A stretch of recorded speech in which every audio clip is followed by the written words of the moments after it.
Hi, YouTube. And yes, I did see the SpaceX launch, so I'm sure we'll get a chance to talk about that. Let me just bring the Twitch people in. We'll start recording here once I figure out what I just did to my TV.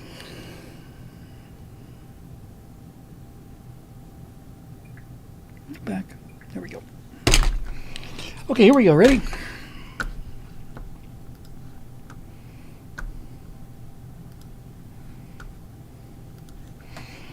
Hi everybody, welcome to the Stratosphere Studio. I'm your host, Bill Whittle, and it is the 20th of November. It's inconceivable. 2023. Hope everybody's doing well. As I mentioned on the Facebook page, progress is accelerated from glacial to perceptible. The emails to the beta testers for the new site went out about an hour ago. We are still working a few problems, but it's actually pretty cool. I added a couple segments to the page just in the last day or two. One of the things I added was something I wish I'd done a long time ago, actually. It's a segment called Ephemera. Thank you very much for that, George. George, I missed your contagious eyesight. Mr. Contagious Enthusiasm Saturday morning, Bill. The launch wasn't the same without you. Thank you. It was about 4:35 a.m. for me or something. I'll get to that SpaceX launch in just a second. So anyway, just briefly, I added a segment, the website called Ephemera. It's a sandcastle on a beach. Now the reason I put that in there was because in the course of any given day, I come across so many weird little videos that just strike me as cool. You know, just something about them. I just spend so much time on YouTube and just generally doing research, and I'm always finding stuff that I just think is really interesting. So I put in a section there where I'm just basically throwing a link to other people's videos with a little tiny little bit of commentary, and I think that's going to be really fun too. I back-populated it with a couple, but we'll be that's a nice kind of thing because every time I see it, I can just upload it, just put a link, and I don't have to do a whole lot of work. But it gets I'm really actually kind of excited about it. I see so much neat stuff, and I've got so much stuff to sort of backpost. You can see from behind me there, the story mechanics thing is just got back from the printer just about an hour ago. That's going to hang from the roof behind me here. I ordered a bunch of, I think I spent about $300, I guess, not too bad. Ordered some floor lights to light John and the other cutouts that we're going to have, the Gorn and Captain Kirk and all the rest of them, put them back in. I got some new LED strips for the 2001 stuff in the background. The studio is almost a decade old. I want to say it was March in 2014.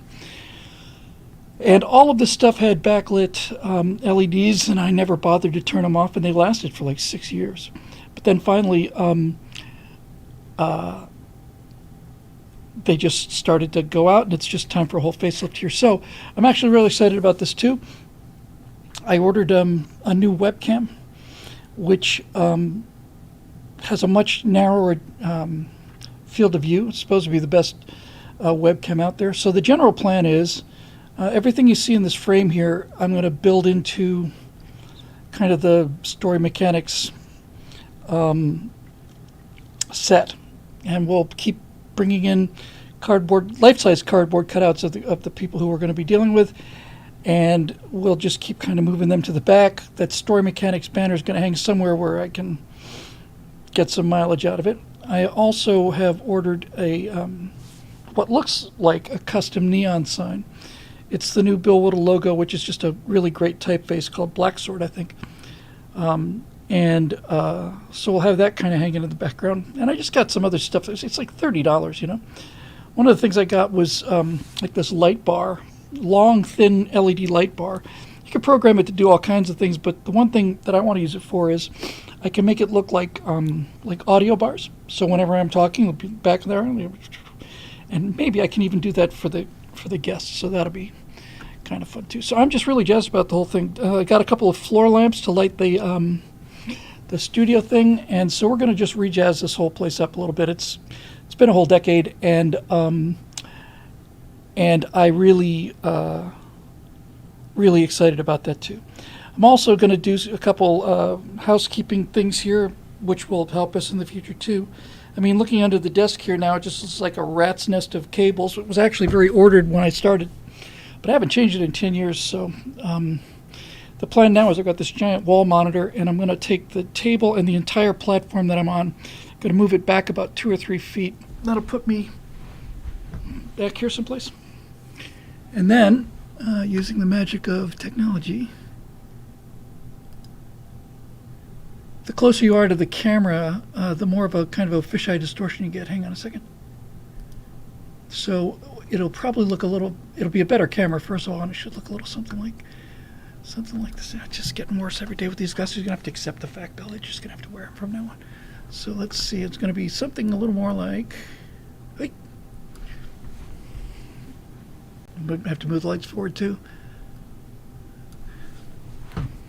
But you get the idea. Yeah, so we'll do some groovy things like that, whatever. And it's hard to tell, but that really does take a lot of distortion out of it. So we'll figure it all out, get it all sorted. And yeah, and I'm just really excited. It'd be nice to redress this place after all that time. And a lot of these people that do this kind of thing, almost like professionals, like YouTube streamers like Dave Rubin and all the guys over at Daily Wire, they've got their own sets. And I just really like the idea of this being like a little pop culture universe. So I think by this time next week, we've ordered the lights. And of course, that probably means sometime in February. But lights have got some stands for the Gary Sinise thing. We got everything pretty nearly in place. Excuse me. And I've put a lot of work into the website. And beta testers are running it now. And we should have that released very quickly. Right now, the only concern is how the site is integrating with our online pay service called Recurly. We've tested it several times, seems to be working. But we'll put a little more of a load on it, and then it's showtime for this thing. I'll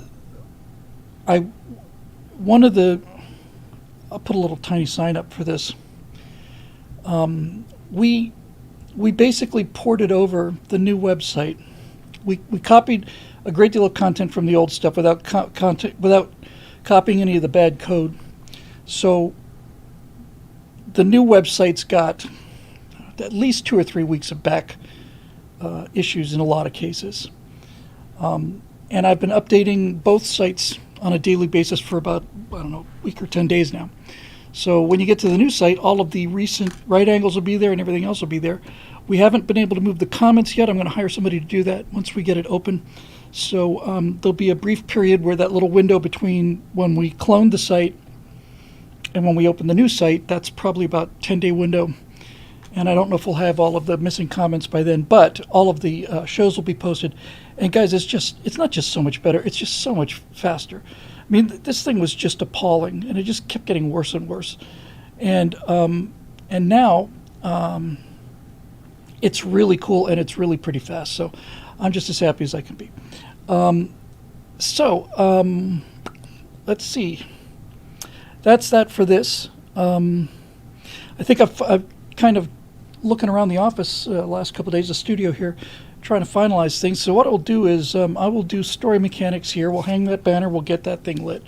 We'll have populated behind me here all of the various cutouts of everybody who appears on the show, every single one of them. That'll be kind of fun to watch that population kind of increase. We're going to have to probably put Big John over in the deep corner back there someplace eventually. We'll get some new lights in here and some groovy visual things. So I will do story mechanics from this chair. I mentioned it a couple times. I think I mentioned it on the last studio. I know I mentioned it on the last Stratosphere Lounge. There are two concerns that I have doing a show, especially with big names. Doing webcam interviews, because they can frankly look kind of crappy. But I found 3 things that'll help with that regard. The first thing is I have to, whatever solution I come up with, it has to be something that is essentially utterly transparent on there, and I can't expect or ask them to install, any kind of software or email me, like a recording done on QuickTime. It just can't be that. So I found something called Riverside, which is pretty cool. Haven't had a chance to test it yet. I'll be testing that next couple days. But apparently, what it does is you just send the email link. It sends the link to the person. They click a button. They come in as a guest. I can let them from the lobby into the studio. And then this software does something really cool. It connects us in terms of the conversation at 720p, but it will go into it's going to write to the cloud full resolution of that stream. And I can do this with multiple streams so that I would get all of John's video full frame with his audio, and that's a completely separate track. And then once the show is over, Riverside goes back to that host computer and retrieves this file that it made, temporary file, to record at the highest possible resolution. So technically speaking, if you have a 4K setup, we can just talk at 720, which is fine. And then this Riverside stuff goes and gets the 4K file off your drive, and then I guess it just erases it. So we'll be testing that in the next couple days. Real excited about that. So that's one of the things that we fixed, or that I'm happy about. The second one I talked about too is this software called why can't I remember the name of this thing? Descript. I got Descript, which is apparently an entire recording system, but I got it because it will, and I've seen the test, it will filter out any off-axis looking like I'm looking now. And it'll filter out the eye motions too if I was reading a teleprompter. And using AI, it just centers the pupils, and it's faultless. So they have everybody looking at the camera. That's great. And then finally, I've been taking a look at some AI upscaling stuff that basically fills in missing information. This is one of the wonders of AI and where it's really useful when it's being a great servant instead of a poor master. But basically, I should be able to take even relatively crappy webcam footage, run it through this, sharpen it up enough a little bit, play around a little bit, and get it looking good enough. That's all I really need. So I think the conversation is going to be terrific. Thank you, Marisha. I'll take you up on that. Actually, you're the first person that came to mind. All that's pretty much ready to go, and we're about set here. So I'm going to do story mechanics from here. Over there, there's a big TV screen there, and that's where I did Virtue Signal, and I talked to Zoe not too long ago, and hopefully we'll be able to get something going with him too, although I think it'll be different than Virtue Signal. I think we pretty much played that out. But anyway, that's the workstation where I'll be doing the Major Mace Mattingly stuff, and I will keep the same camera setup I used for Coming Back to America and Virtue Signal. I'll put a Things to Come logo on the screen behind me there, and I'll just record that at 4K, so it won't be standing firewall. I want a different look, but it'll look considerably more professional. Plus, I got the teleprompter set up for that, so that'll be set to go. And I've got Things to Come pretty well blocked out for several episodes at least, so that'll be fun to have a theme thing again, like the virtual presidency or whatever, which I need to post, by the way. I just think it's time to post all of those things. That DVDs went out almost 10 years ago now. Excuse me. So I think I'll just put those all up and keep them available. So I think that's about it for stuff that's happening here, but I'm really completely jazzed, and I am just really excited. It'd be nice to get this whole thing just completely reorganized, cleaned out, and buffed up, and put some of these LED lights back in, and get the place back up to snuff and add some new stuff. So I think it's going to be pretty cool. And I think you're going to like the website. So, geez, anything happened interesting in aerospace since we spoke last? I wanted to do the show, the launch live, but it really was like 5 a.m. here, and I couldn't. I didn't want to ask Steve or Scott, so I just didn't. And to be honest with you, kind of snuck up on me too. I thought it was later in the day. But as you probably know by now, this one got further. It still didn't do what we wanted it to do, but this is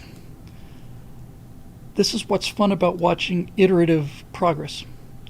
You know, it's not even that it went further than the last one. It didn't necessarily have to do that. What had to happen on this second flight was that they had to not make the mistakes that they made on the first flight, and that's essentially all. And it did that really, really well. First of all, the launch was spectacular. The way that thing splits into was a 5-petaled plume or a 6-petaled plume. That's really cool. Putting the rocket up on a high chair so that you don't destroy your own launching pad with the sheer power of your rockets is pretty cool. The Starship looks unlike anything else going up because it doesn't taper. There's no eventual tapering, and it doesn't get bigger at the top, doesn't get smaller at the top. It's just a straw, just a tube. And it looks really kind of impressive. 33 engines going at the same time. That's pretty cool. So it made it past the point where the first one blew up. That was a win. It got through max Q. That was a win. And actually came in late on the broadcast. I didn't see it live. Like I said, it kind of bit me in terms of when, oh my God. So when I came in on Elon Musk talking about how, well, you know, it was a failure, but we made some progress, and I didn't know how far it got. But I was super pleased when I watched the video to see that it got to hot staging, and that hot staging worked just fine. On the burn back for the Super Heavy booster, made the turnaround maneuver look really good. And then when the reaction jets were firing, you could see like some of those plumes were a little irregular down near the bottom. And those got more and more irregular and then suddenly just blew up. Just blew up. You blew it up. But it got the hot staging done, and then I was a little surprised to hear that the upper stage had a failure as well, but it doesn't really matter. It got, as Bucko 588 says, it made it to space over the Kármán line, so that's a space flight. He also says the water deluge system worked perfectly. So it's not the second launch, like the first launch, was a complete success. We learned things that were new, and so far on a string of 2, we haven't repeated the same mistakes we made before, and I think this is going to happen a lot faster than it did with the Falcon. John Pershing says the damn thing is bigger than a DDG that's a guided missile destroyer. It's just going straight up. Yeah, the thing about it, the real wonder about Starship is not just how powerful it is. The real big advantage to Starship is how wide it is, because everything has always had to fit inside the diameter of the fairing at the top of the rocket, and most of those are pretty narrow, and a lot of times you'll see they'll actually flare out a little bit up at the top, kind of thing, just make a little more room for the payload. But this thing's just monstrously wide. You can just put like a Target store in there. And I was just super impressed. I am still a little torqued about the fact that he was ready to go in August, and now it's November. I'm hoping that since this thing got farther, they'll give him a faster turnaround time, but it's just irritating to know that this guy's just ready to go, and none of us are getting any younger here. It's like I would like to see this thing actually get to Mars. And then it's just like, no, we got some paperwork for you to fill out. See, you misspelled this word here on page 17, so you're gonna have to resubmit it.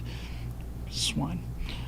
They're just slowing them down because they know that their SLS system is garbage and they'll never catch them. But it's just childish. Fish and Wildlife Service, yeah, because we don't want to have any, all of those endangered species that we have down there in Texas and the Gulf of Mexico. It's just, I'm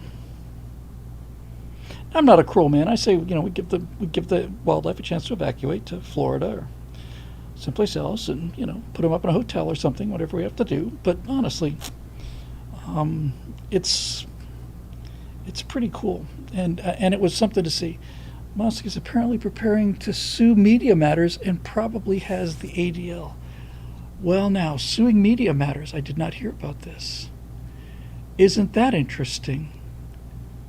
I have a special warm spot in my heart for Media Matters because they're the people that called the Jeannie Ives campaign and basically said you can't have this miserable racist Nazi talking at your event. One person made a call, and so they shut it down. And Rich B13 313 basically says Elon says he's ready to announce the date of the next Starship launch. I wouldn't be surprised if he said November 27th. You know, I mean, the guy's ready to go. I know we did a show back in, first flight was in April, so it must have been in end of April, early May, where they made almost 1,000 changes. So that's pretty cool. Elon going after Media Matters is a big deal. Marisha says that Tim Pool's speaking on it right now on the Rival podcast, although I don't think he has anything like the leadership, the viewership that we have. So I'm always happy to send him a little traffic, you know. Yeah, it's just working. It's like the future's actually happening, and it's a great example of what we could do if we just stop, you know, letting these weenies and Marxists kind of stake us down to the beach. And Eric says, and this time Elon maybe removed the automated emergency self-destruct system. Is that what happened? Did the upper stage self-destruct when it didn't need to? Is that what that's about?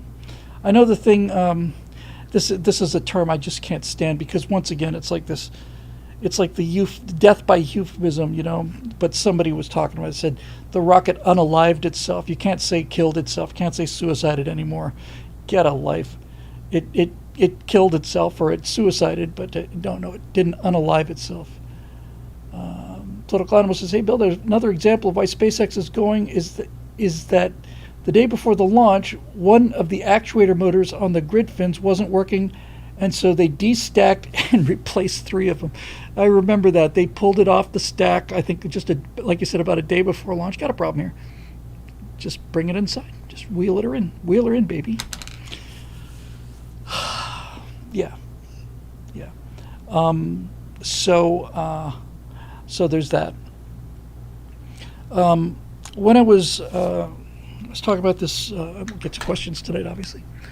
I was talking about this new ephemera segment, which is just things that interest me. And I was showing some of these things to Shelley, our office manager. I have backdated a Robot Love Story, which is a dance thing from 15 years ago now. I think I talked about it in the old site 10 years ago or 7 or something, and a couple of others. But then I went back and took a look because I was talking to her about this stuff, and I took a look again at the Virgin America safety dance thing, and how miraculous it was that I just couldn't wait to get home off of the Virgin America flight so that I could watch their this is how you use a seatbelt, you know, do not inflate your vest until you're out of the airplane kind of thing, for about 4,000 times before. And I just got tired of it. So I watched this again with her, and I just said, you can tell, if you can make people interested in something as boring as not only boring, but something as stale in terms of, you know, I've heard this before, as a safety briefing on an airplane. If you can make people want to go home and see that again, that's some real skill there. And years ago we talked about doing something like this. I just watched it again, and I'm giving some thought to calling the guys who they don't work at Daily Wire. They're contracted to Daily Wire, but they're really talented guys. They did an incredible job on the sets, and they've done an incredible job on the post.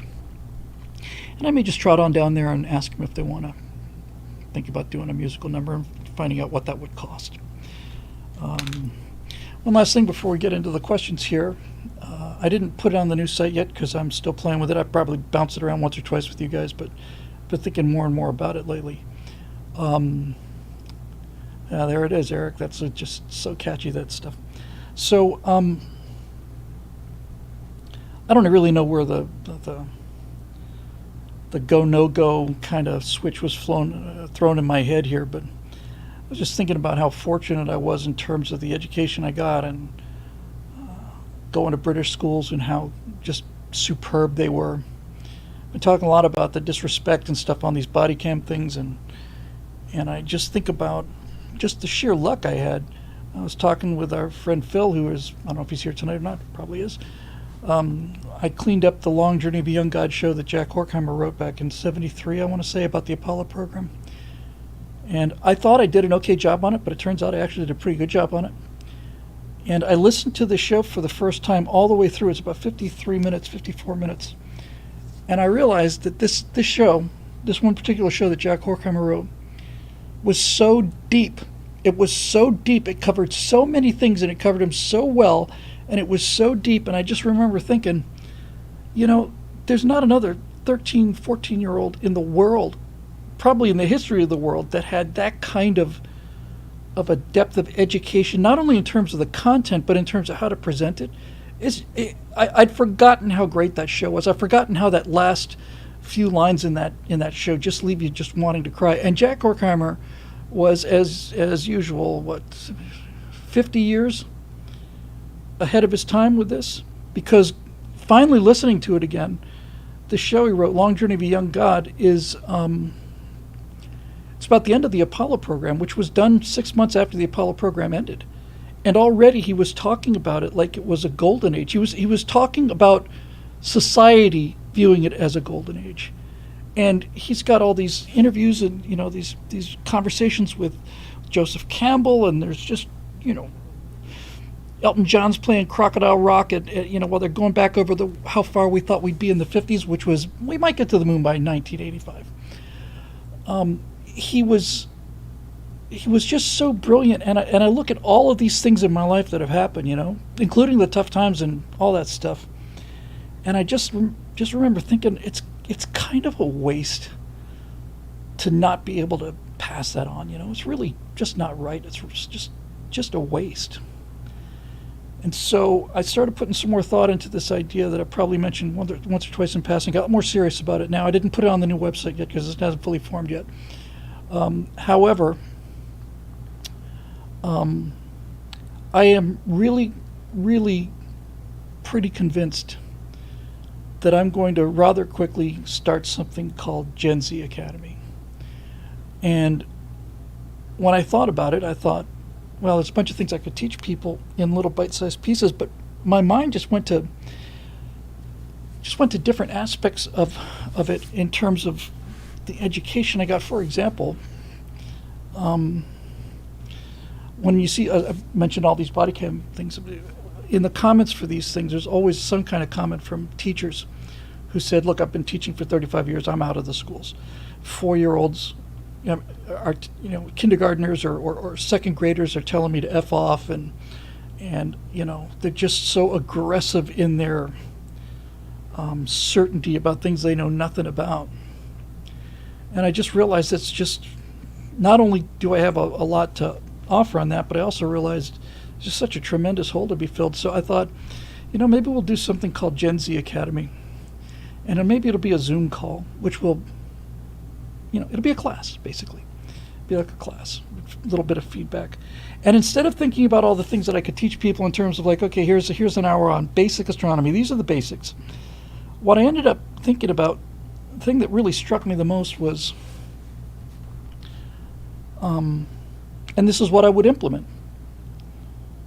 When we were in school, we had to wear, in the summertime anyway, we had to wear white button-down shirts, school tie, khaki shorts, khaki knee socks, brown shoes. It's Bermuda. Bermuda socks is a kind of a national uniform. And in the winter, we would switch to gray pants and a blazer with our little patch, but the same school tie. And I realized, that's the first thing I would do. And I'm not going to try and sell this to people. I'm just going to make it available for anybody who's interested. I'm not going to try and convince anybody, but there's some percentage of Gen Zers out there who know that they got ripped off.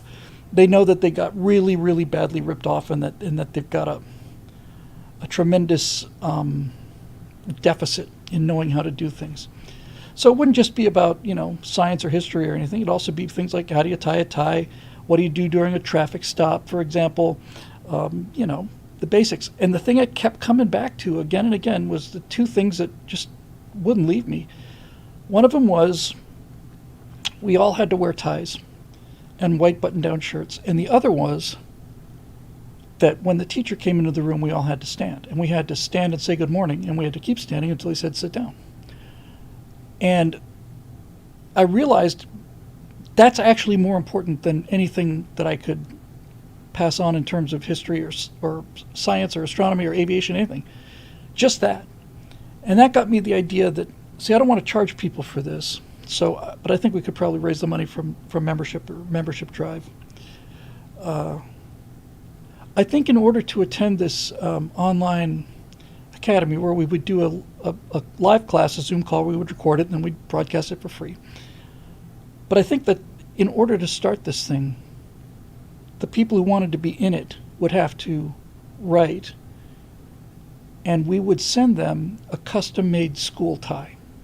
This would be the Gen Z Academy school tie. And you couldn't be on the Zoom call if you're not wearing a white button-down shirt with a Academy tie. I don't want to charge them for that. I don't think that's terribly expensive. I'm sure we could find the money for that. And that way they have to put a little bit of effort into it. They have to send in a request and they get their tie. And I don't care if there's 5 people. I really don't. It doesn't matter to me how many people are on the call because it's just going to go out there. And there's just so much stuff that we can present. And then we could bring, special guests in, physicists and, art historians and all the rest of it. And you could just put it out there and say, look, they're trying to convince you of anything. If you're convinced that we're all Nazis and that the world is about to end and all the rest of it, that's fine. We're just going to be talking about evidence here. I'm not trying to talk you into coming. This is for people who want to be here. And I really like that school tie idea, and I really like the idea of them having to stand when the thing starts until I come in and sit down and then say, have a seat.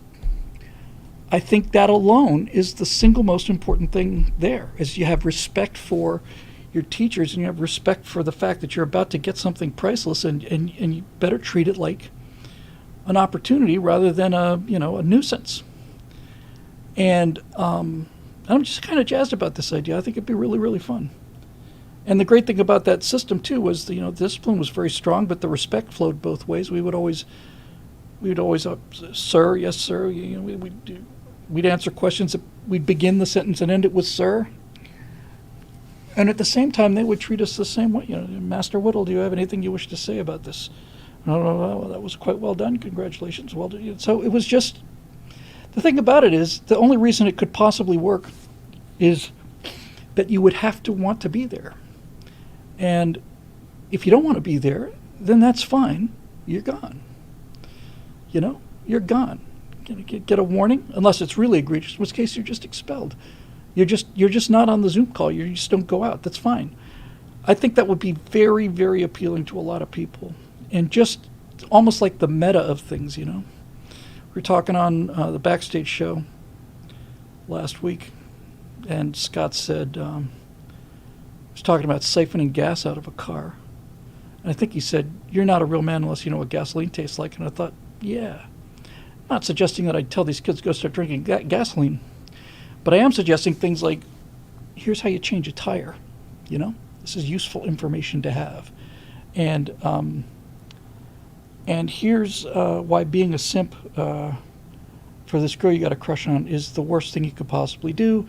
And this is how the romance game works. And you can play by your own rules if you want to lose, but that's up to you. And all of these things, just I think I'd spend an awful lot of time just teaching people how not to be afraid.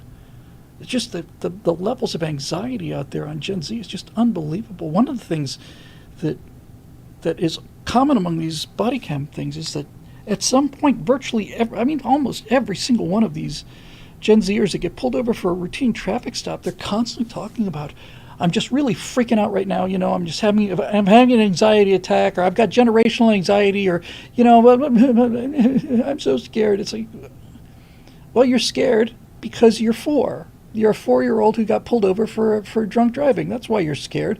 And if you listen to them, that's exactly what they sound like. They're whining, bargaining, complaining, refusing to do things. A big part of this would be on just like how to grow up, how to take a loss, without it breaking you, and how to harness those feelings into trying to get a W in the future, But getting your hands dirty is a big part of this. And, I remember. The two things I would require, actually, would be, and I'm real serious about this. I would require the school tie, which we will make available to you for free if you show some commitment to wanting to be here. And the other thing you will have to get is you'll have to get one of these. This is a fountain pen, and I'm going to show you how to put ink into it. And you're going to have to get one of these. They're probably $12 or something. Maybe we can get those two. I don't want to spend too much money on individual students, just have them run out. Why a fountain pen? Well, fountain pen because you're going to learn how to write in cursive if you don't know how to already. And we're going to practice until you get decent at it. And then when we're decent at it, you're going to write out the preamble to the Constitution of the United States. It's going to improve your dexterity. It's going to improve your concentration. But mostly, it's going to connect you to what you're doing. That's a thing about one of these things, When you're dealing with a keyboard or a mouse, you're just typing. It's not the same thing. This thing you have to control. You have to steer this thing, and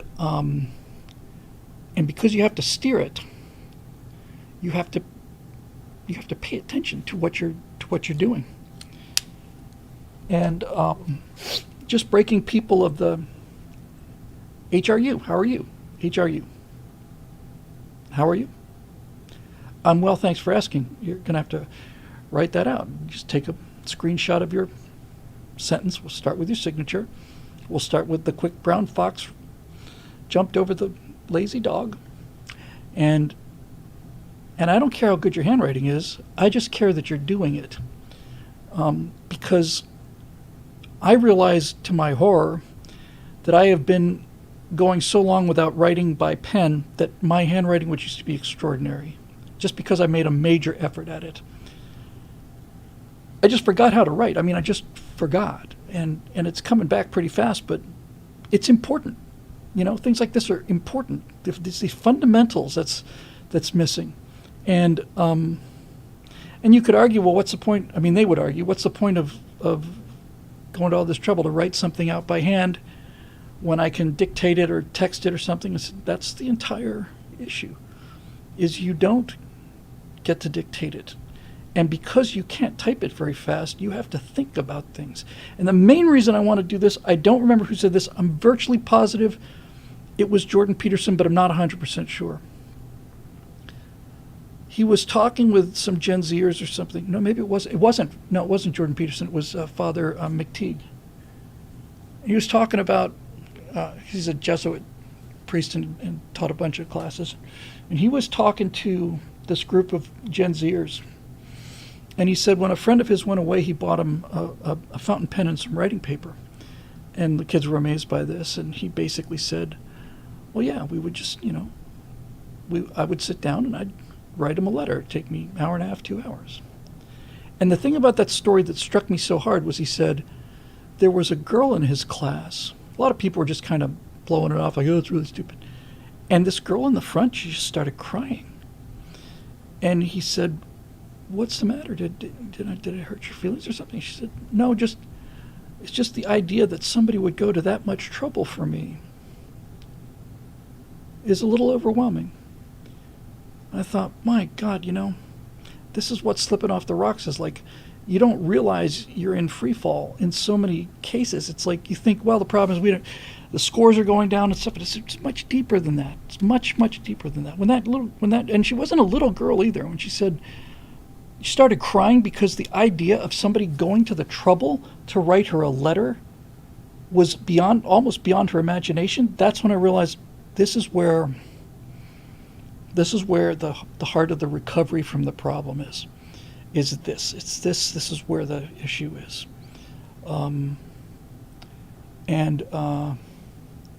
So I just feel like I've got I've really just got something there, and I think it could do some good. And I would like to start looking into doing things independently of Daily Wire. Not that I won't keep doing Daily Wire things, but honestly, when I saw the safety video for Virgin America, which I will link in ephemera in the next day or two. I just finished a dance numbers. I'll let something else come in first. But I realized that you can make anything. If you can make that something that boring and that familiar riveting, you can do anything with the right music, dancing, singing, all that stuff. So instead of doing a 4-minute video on how to inflate your life vest and be sure that the nearest exit may be behind you, I'm going to talk to some people about how much money it would cost to do something like that on a somewhat smaller scale, but still. Record a music track, get some actors and some dancers, and do something that looked very much like the Virgin America safety video about the Constitution. Just that, and at about the same level of detail as the safety video. You don't have to drill deep into this whole thing. It's just got to be like, this is why this is better, and this is this force field that protects you and doesn't. It's not nobody else can turn it off. It's not like somebody can say, well, too bad for you, your rights are gone. Just something that just really got to the fundamentals and get some really great dancers and some really good music behind it, and just cast it. That's 85-90% of it. Just cast young, dynamic. Pardon the inclusion of the filthy word here, diverse group of young people who wanted to be there, and just make it hum. Just make the music so good that you just wanted to listen to the song. That way it's not just a, rub your nose in it here. It's like, and it's not going to, again, this term, I always hate to use this term because it makes it sound like I have contempt for them, and I certainly don't. But it's also not church music or church movies either. You know what I mean? It's got to really swing. It's got to really be tight. It's got to be well produced, but mostly it has to be really beautifully acted, sung, and danced. And the film coverage has to be really, really dynamic. I think I could raise the money for that. I really do.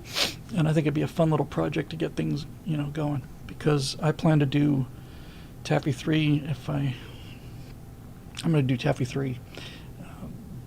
I'd like to do Taffy 3 next, and I don't know how to do that yet. We can do it live action for a lot of money. We can do it with Unreal Engine for considerably less money, but somebody needs to tell that story. So anyway, that's that. All right, so let's do some questions, why don't we? And give me a chance to put on my cogitation spectacles because I'm suffering a lot of eye strain lately. Oh my God, this when we all knew how slow the old site was, but Scott sent me the diagnostics on it. It was average page load on the old site. The existing site is 8.9 seconds. That's just shocking. So let's give me 8.9 seconds. If you want to go out and get a coffee, or if you'd like to go change the oil in your engine or something, we'll have the page loaded right around the time you get back in again.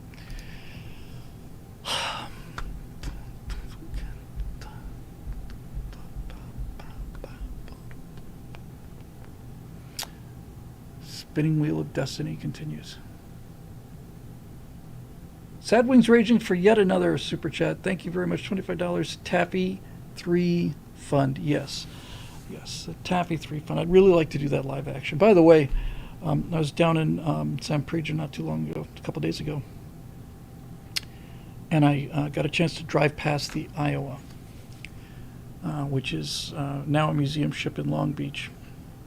And it was sitting next to a couple of cruise ships. And these cruise ships are just gigantic. If you really get a chance, this is the kind of thing I might put on ephemera. You compare Titanic to the size of a modern cruise ship. The Titanic almost looks like one of the lifeboats. It's astonishing how big these new cruise ships are. So you have this giant cruise ship over here, you got this even nicer, more advanced, super sleek cruise ship here, and then over here is the Iowa. And I drove over to that thing, and it's relatively small compared to these other things. In the same way, a B-52 is pretty small, really, compared to modern jets. But I drove over that thing and drove right past it. I didn't get in. I want to go, but I didn't have time. And I just looked at this thing, and my first thought was, we weren't effing around back then. This thing is not. It's a beast. It's just a beast. It's so tight and compact and low, and it's got these 3 massive turrets. And you look at, what's those little things over there? Those little tiny little things. Oh, those are twin 5-inch gun secondary batteries. And there's 8 on the side or something like that. It's like, God, and you couldn't sink it. I mean, not with modern weapons. Modern weapons don't have the punch. I don't know how many. I think it was in Red Storm Rising or something. I think it was Red Storm Rising 30, 40 years ago now, where Clancy said basically they recommissioned one of these battleships and sent it out there, and the Russians hit it with all these cruise missiles, basically knocked the superstructure over, but that's about it. Those weapons weren't going through the hull of the Iowa. But the thing about it was, it just looked so capable. It looked so capable. This thing just looked like it was just, like I said, it was serious time. These are serious people. They weren't effing around with this thing. This ship means business. And so I really have to go down there and take that tour. I really, really do. So I really want to see that thing up close. Okay, here we are. So let's go to the members thing. Members forum, spectacles on. Yeah, Rich B313 says he saw the New Jersey on the Mississippi River. Yep, the Iowa's in Los Angeles. The Missouri is where? I think they're all 4 still afloat as museum ships, right? So Iowa, New Jersey, Wisconsin, and I've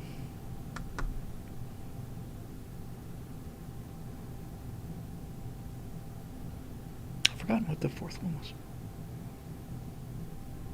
I'll find out in a second. Here we go.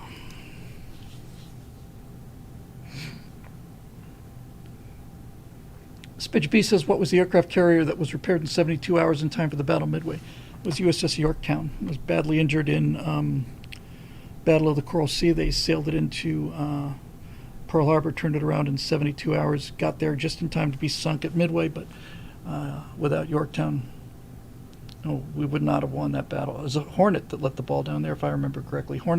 I think Hornets, if I recall correctly, that on that actual day of the battle, June 4th, 1943, I think that all of the Hornet strike packages got lost, if I remember correctly. But Yorktown, yeah. It seems a little odd that you'd go to that trouble to repair it, just have it sink a few days later, but like I said, you wouldn't have won that battle without it. 4-1 is a nice exchange. And there's an awful lot of stuff around there too, so I want to really want to do the next thing for the Daily Wire. I'm just going to really push it hard. I want to do the U.S. Navy in the Pacific in World War II. All right, here we go. Eric Blake. That is his third point is, please use large type for Bill and his aging eyes. It's not that I don't think they're nerdy. I actually think I look better with them on than off, actually. It's not that they're nerdy. It's just there's so much reflection comes off of them. All right, here we go. Chris Taylor. You mentioned that you wanted to do shows that teach Gen Z how to do basic things like ask a girl out or get a promotion, just what I was just speaking about. I thought you'd previously planned for Matt Mason and his crew to do that, like a steely-eyed father figure or such. Is this something that you're going to have to Matt do, or has the plan changed? That's a good point, actually. I think Mace Mattingly would probably be better at it. I'm thinking of this Gen Z Academy as being something where that would be more peripheral. I mean, I can do a mailbag call-in with Mace Mattingly about anything I want to. I'm really looking forward to taking real questions, but I can write them if I want to. So the Gen Z Academy would be more about, just fundamental competency things. But you're right. The thing I just mentioned about, not simping and stuff, that really is more like a Mace Mattingly thing. So I need to keep those two things separated. So that's a great point. If the lunar astronauts are Doing it, I might suggest a couple of topics. Dealing with failure, absolutely. And not being bored without having to be online. Yes, yes, yes, yes, yes, yes, yes. Strangely enough, I've spent a significant amount of time on the Mace Mattingly thing in the last couple of weeks mentally. One of the things I've been struggling with is they've been up there for 50 years. They sleep inside I'm not even sure I'm going to have them go to like hibernation things. I might just make the magnetic shielding that they do around the base slow aging down. It doesn't slow time down, just slows down aging.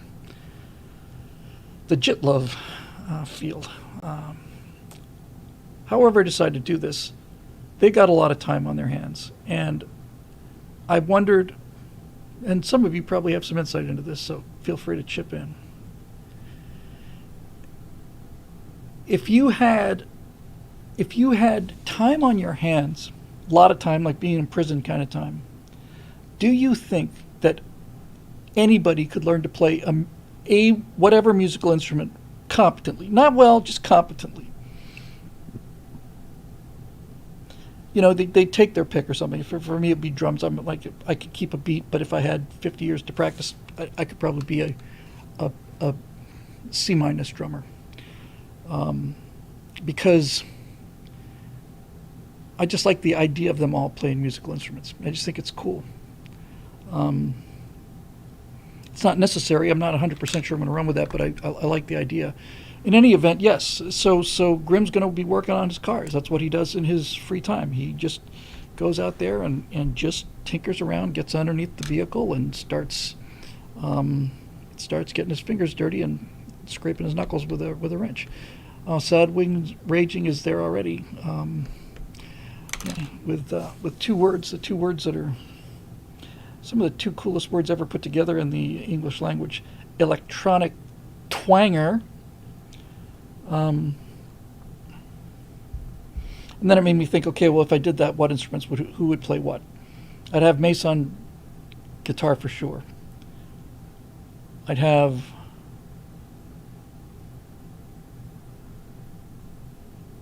Grimm on bass because the bass player's on his own planet. And I thought about Gordo. Gordo's a really interesting character for me because he's just different. He doesn't care about things the way that other people do. So I thought I might put Gordo on drums, but then I realized no.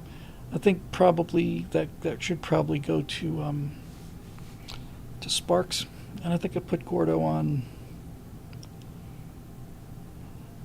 I don't know, keyboards maybe, tambourine. I think that Gordy would be the least musically inclined, only because he's such an engineer, you know. That's what he is. He's an engineer. Be fun though. Be fun. It'd be especially fun if he was just playing the tambourine, because I've always thought that was kind of the position for people who don't have any musical talent at all. No offense to you professional tambourine players out there, obviously. There's a bunch of jokes out there about certain kinds of musicians. There's a whole cabinet full of viola jokes.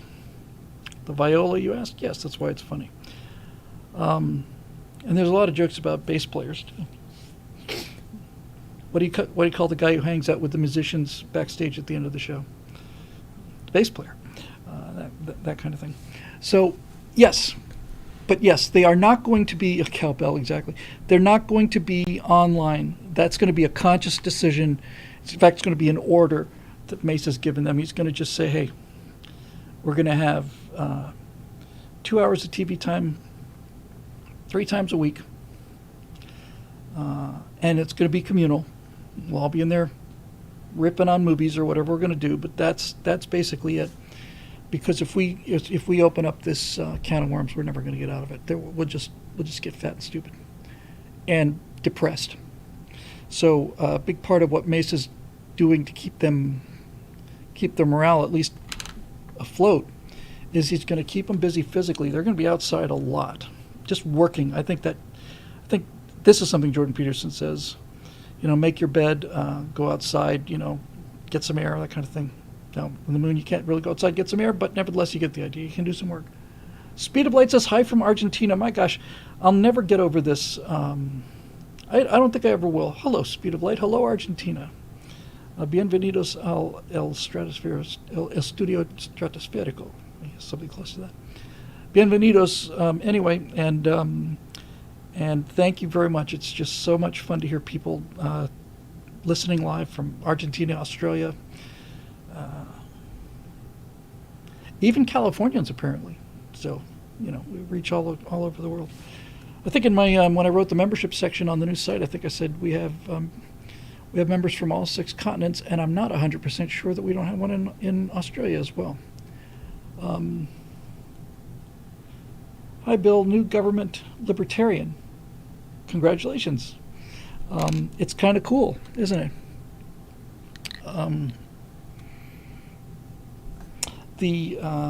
We'll see if we can talk about that later. But right now, anyway, back to Chris. And of course, the terrible question all Gen Z boys are also confronted with: how should heroic men deal with being abandoned by lying politicians and ambitious apple polishers? Actually, Chris, that's actually, to be perfectly honest with you, that's the main theme, I think, that just keeps coming back is, and the answer for me always comes down to the same thing. And this is what, I've been every time I've talked about Mace Mattingly, I've talked about them sitting out there and watching TV coming down from Earth, and there's Dilly,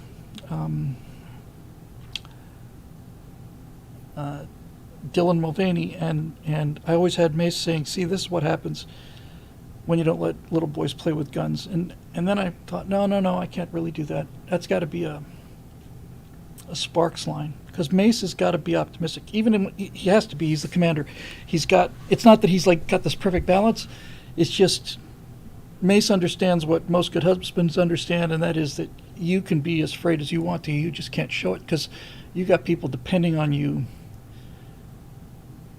to have it figured out. And so he just doesn't go there. So Sparks says that line about that, and he said, and Sparks says, "Yeah, we're doomed, man. We're done. We're doomed." I said, "So you want to just go home?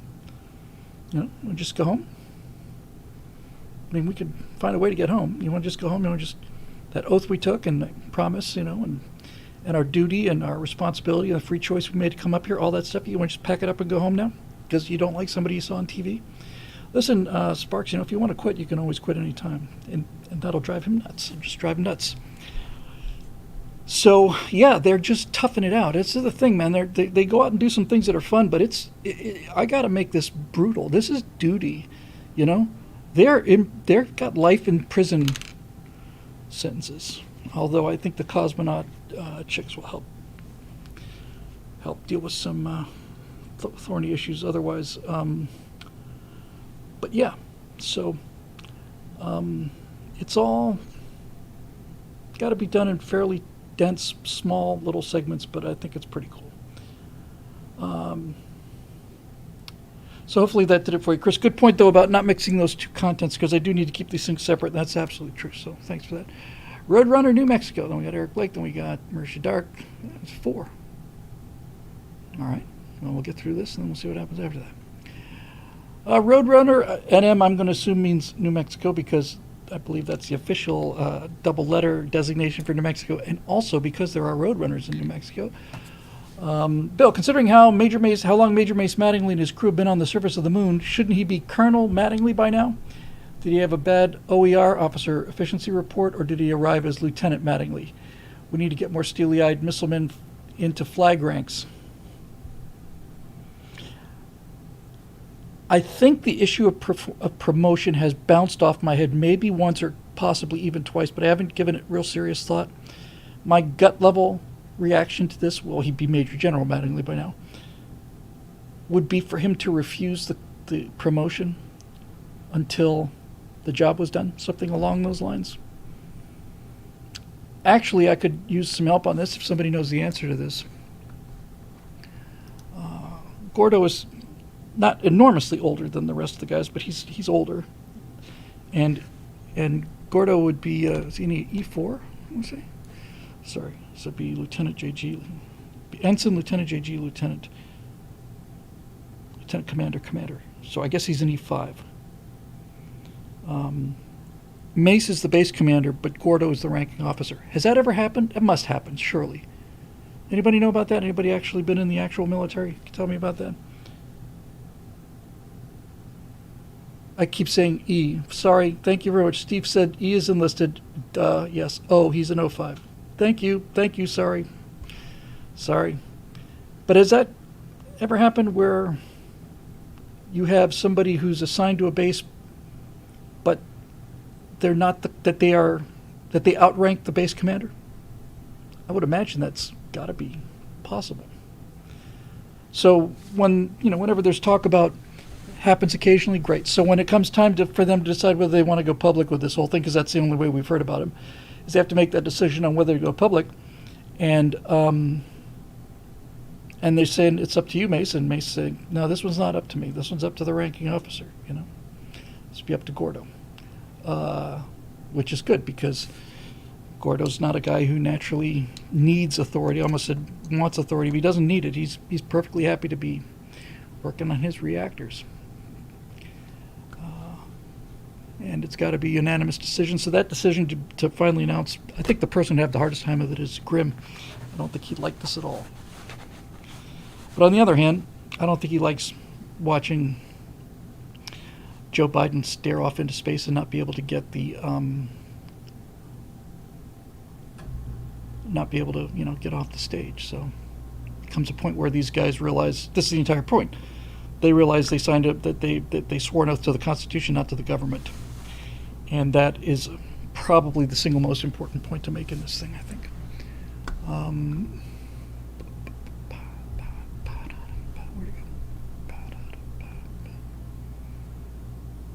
Where'd it go?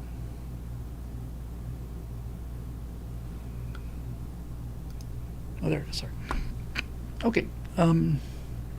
Red Force says, yes, that has happened. There have also been commanders of task forces that were outranked by those under them. Happened in the Korean War. Yeah, I think that's...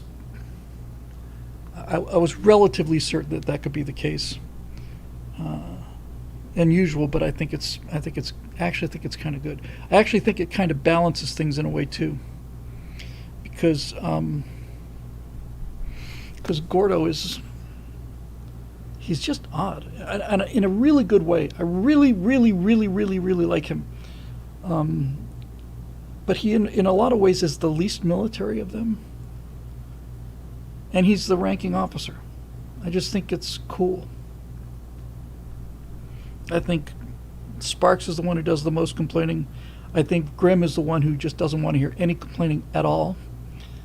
And, Mace is just kind of like the Captain Kirk. He's like the balance between these other three guys. He's got all elements of all three of them. I'll refine that a little bit, but I got a good sense of these guys. I watched that interview again not too long ago. I also watched Diaz for Dungeon again not too long ago. And those are both really good pieces of work, I have to say. Diaz for Dungeon is on the featured page on the new website, down at the very, very bottom. I've got featured posts, some sticky posts, keep up there whatever I want to. And I realized that Diaz for Dungeon never went to BillWhittle.com. It only got released on Stratosphere Studios. Never got released on the Bill Whittle channel. No one ever saw it. It's probably got 2,000 views. So I'm looking forward to seeing if that can do something, because that was really, really, really good work. I was very pleased with that, and timing could not have been worse. Anyway, Roadrunner, I think I have to be careful. I got to deal with the question of rank the same way I deal with the question of age. The age is the big issue. I mean, I didn't get a chance to talk about Frank Borman last time. I wanted to. On the lounge, I guess. I'll just do it here real quick. And I repeated this. This is what I said on the Members Only show last week, and if you didn't see it, I'll give it to you for free here. When I heard that Frank Borman had died, I didn't mention this live because it happened, I think, a week ago or a little over. People were saying, anything about Frank Borman. And I didn't realize he died because, to be perfectly honest with you, I thought Frank Borman had died 20 years ago. I was really shocked that he was still alive. I just honestly did not know that he was still alive. And Borman, to me, has always seemed like the one guy who really didn't belong there. And I can't tell you why. I've always felt that about Borman. This may be largely colored by the fact that I grew up in Miami in the 70s and early 80s. Borman was president of Eastern Airlines, and their labor relations were the worst I've ever seen. As I mentioned on the Backstage show, I have a friend who was an A&P, airframe and power plant mechanic for British Airways, and he had worked briefly at Eastern. And when he was working at Eastern, late 70s, early 80s, the rancor, vitriol between management and employees was, and the strikes all the time, that was so high that my friends saw, after some news came down from the office about Borman not, doubling down on whatever. He said he saw a guy walk over, a airframe power plant mechanic, walk over to a toolbox, grab a handful of sockets for a socket wrench, and then throw them into an engine that was being tested at 50% power, which is generally bad for the engine. And the guy just basically, his engine's just running, it's just spinning at 50 RPM and 50% RPM. It's making a lot of noise. He just took a handful of hardened steel sockets and just threw them into the fan blades. And then he said, oops, looks like this repair is going to take a little longer than we thought, a little more damage than we originally estimated. And I did not approve of that, needless to say. I thought that was an arrestable offense, but at the same time I realized, man, I don't know. So we were talking about this on the Backstage show, and I think it was Scott or Steve. I'm almost positive it's where it came from. I don't know anything anymore. But one of them, somebody told me that Borman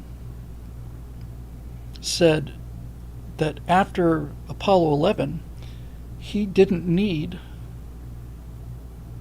see any need to go back. Borman said, the only reason I'm part of this program, the only reason I'm here, is to beat the Soviets to the moon, and that's it. Once we beat them to the moon, I just didn't care anymore. I just wanted to go on to do something else. And he's the only Apollo astronaut that I know of who had that attitude. Borman is just like well, that's what they called Stalin, that's what Trotsky called Stalin. It's kind of a gray blur to me. I mean, he was commander of Apollo 8. Those are the first guys to go to the moon. But, guys like Lovell and obviously Armstrong and all the rest of them, Charlie Duke and Cernan and Schmidt, all these guys, they're just couldn't believe they're going to the moon. And Borman, it was just like an assignment. I don't mean to speak ill of him, although I have been. I just never really, it's not like I even blocked him out of my mind so much as whenever I think about the Apollo astronauts, I just had a hard time remembering Borman. Like Wally Schirra, for example, was commander of Apollo 7. Wally Schirra is Wally Schirra, and he had a real bad day. That mission was not his finest hour. He basically mutinied against ground control, had a temper tantrum. And there's two, Isley and Cunningham, I want to say. On Apollo, Isley, Cunningham, Schirra, I think Apollo 7. He was sick, he had the flu, but Schirra just started having tantrums. I'm not going to do that. I'm not going to do this. I'm not going to do that. He had developed by this point a sinus problem, and they told him to put their helmets on for reentry, which is generally speaking a pretty good idea. And Schirra refused because the Apollo excuse me, the Apollo helmets that they wore inside the command module are the only helmets that NASA's ever had that didn't have a visor on them. And Schirra was concerned that if he couldn't equalize his ears, he'd, rupture his eardrums. He just flat out said no. And Slayton, who was in charge of the astronaut program, got on the radio, said, "Wally, you're either going to put those things on, or you're going to be, out." Schirra said, "What are you going to do?"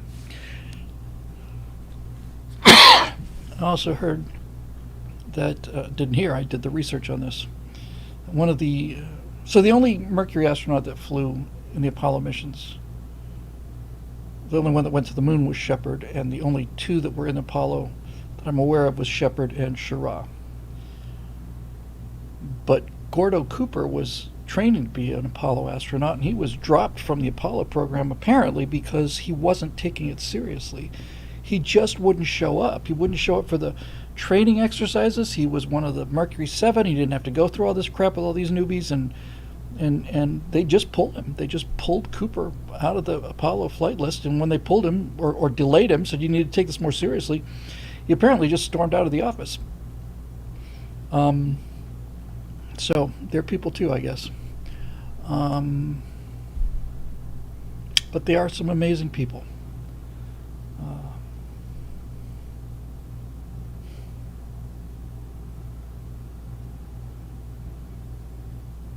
I don't remember the exact terminology, but I do remember the story, and apparently the story is true. When they had to hook up their suits so they could urinate in space, there were this little relief tubes, what they call it in airplanes. But basically, they had 3 adapters. The human tube connection had 3 adapters, and they were listed as small, medium, and large. And the Mercury guys crossed that out and changed it from small, medium, large to large, enormous, and gigantic. And that's, to me, all I need to know about these guys.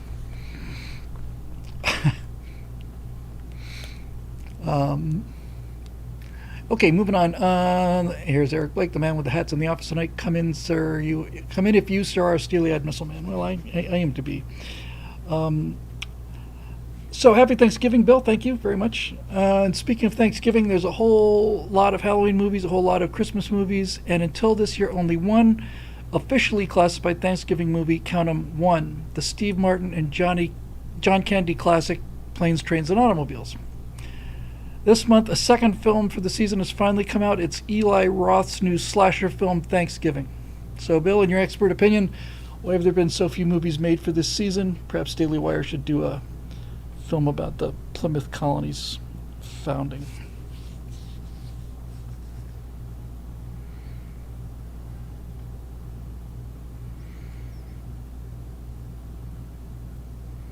If I recall correctly, the tradition had been ongoing since the Pilgrims' first year here, but it wasn't an official holiday. I think it was Abraham Lincoln made it an official holiday during the Civil War. Recently, and by recently I mean for the last 30 years, it's been the most politically incorrect of holidays on account of, these very peace-loving, homosexual tolerant, diverse, LGBTQ-loving Indians who never let a scrap go to waste and wouldn't harm a fly, were invaded by the murderous, rapacious white man, and the rest is history. So there's that aspect of it. But I think Thanksgiving's it certainly varies with Christmas on being my favorite holiday. Some days it is my favorite holiday. And it often is my favorite holiday, but there's something kind of low key about Thanksgiving. I think it's what its appeal is. There's nobody throws Thanksgiving parties. You have Thanksgiving dinner, but nobody throws Thanksgiving parties. And I went through a period of my life when I went to large family gatherings. One Thanksgiving I went to had 70 people there, and the tables just didn't even look like a carrier deck, looked like a runway. It was just 6 or 7 long tables. It was just crazy.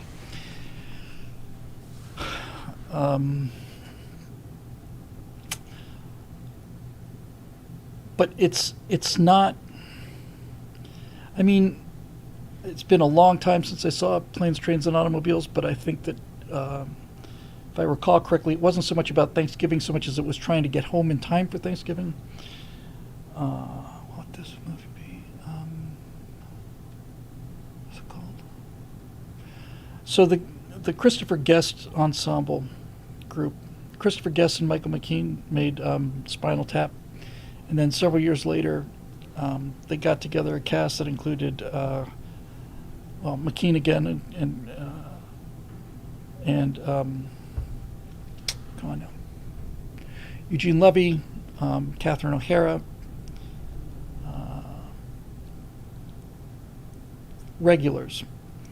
And they made 4 movies, I want to say. After Spinal Tap, they made Waiting for Guffman, Best in Show, For Your Consideration, and A Mighty Wind. Um, um,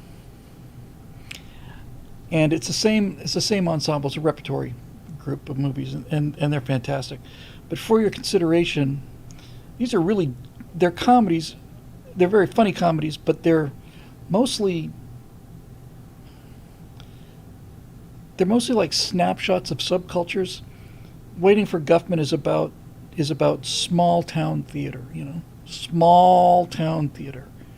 It's not a topic you would often address, but I know what small town theater looks like. The only time I was ever on stage with speaking lines was at Gainesville Little Theater, so that was small town theater. Best in Show was about dog shows. For Your Consideration, it was about the Academy Award buzz, and A Mighty Wind was about folk music. For Your Consideration is a great example. The only other one that I've ever seen like this is in the famous Teddy Z. But For Your Consideration, the whole plot of that story is there's a really kind of crummy movie being made, a low-budget film called Home for Purim, for the Jewish holiday. So it's basically a Jewish Thanksgiving movie. Guys coming home from war, it's set in World War II and all the rest of it. And it's just garbage.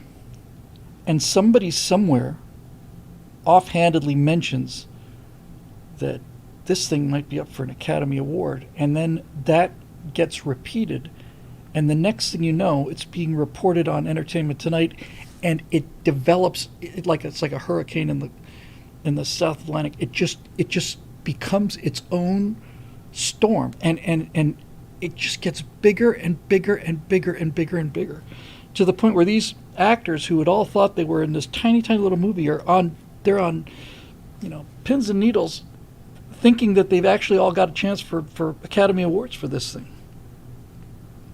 It's great look at Hollywood. The reason I bring it up is because Home for Purim was basically a Thanksgiving movie, and it was the movie within the movie, so it was pretty bad.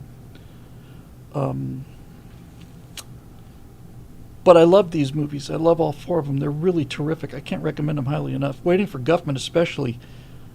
Christopher Guest plays this musical director who's like a failed actor from, I don't know. He's flamboyantly gay in this small town, and he's constantly talking about his wife who's up in Canada, and everybody believes him. Nobody has any reason to not believe him because it's a small town. And oh, come on.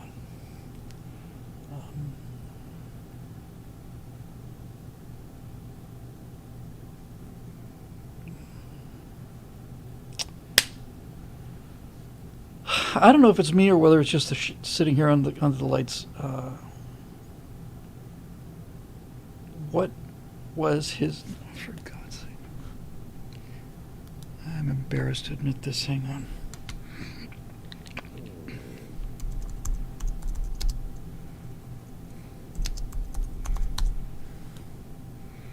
Fred Willard.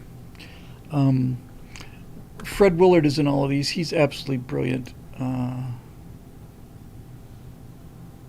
I think he died not too long ago. Let me just check. So Fred Willard is a comedy actor. He's been in everything. But I saw him in. Come on. Sorry.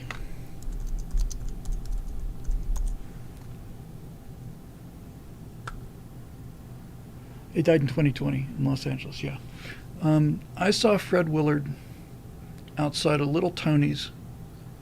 It must have been 6 months before he died. It wasn't too long ago at all. It's an Italian restaurant in North Hollywood.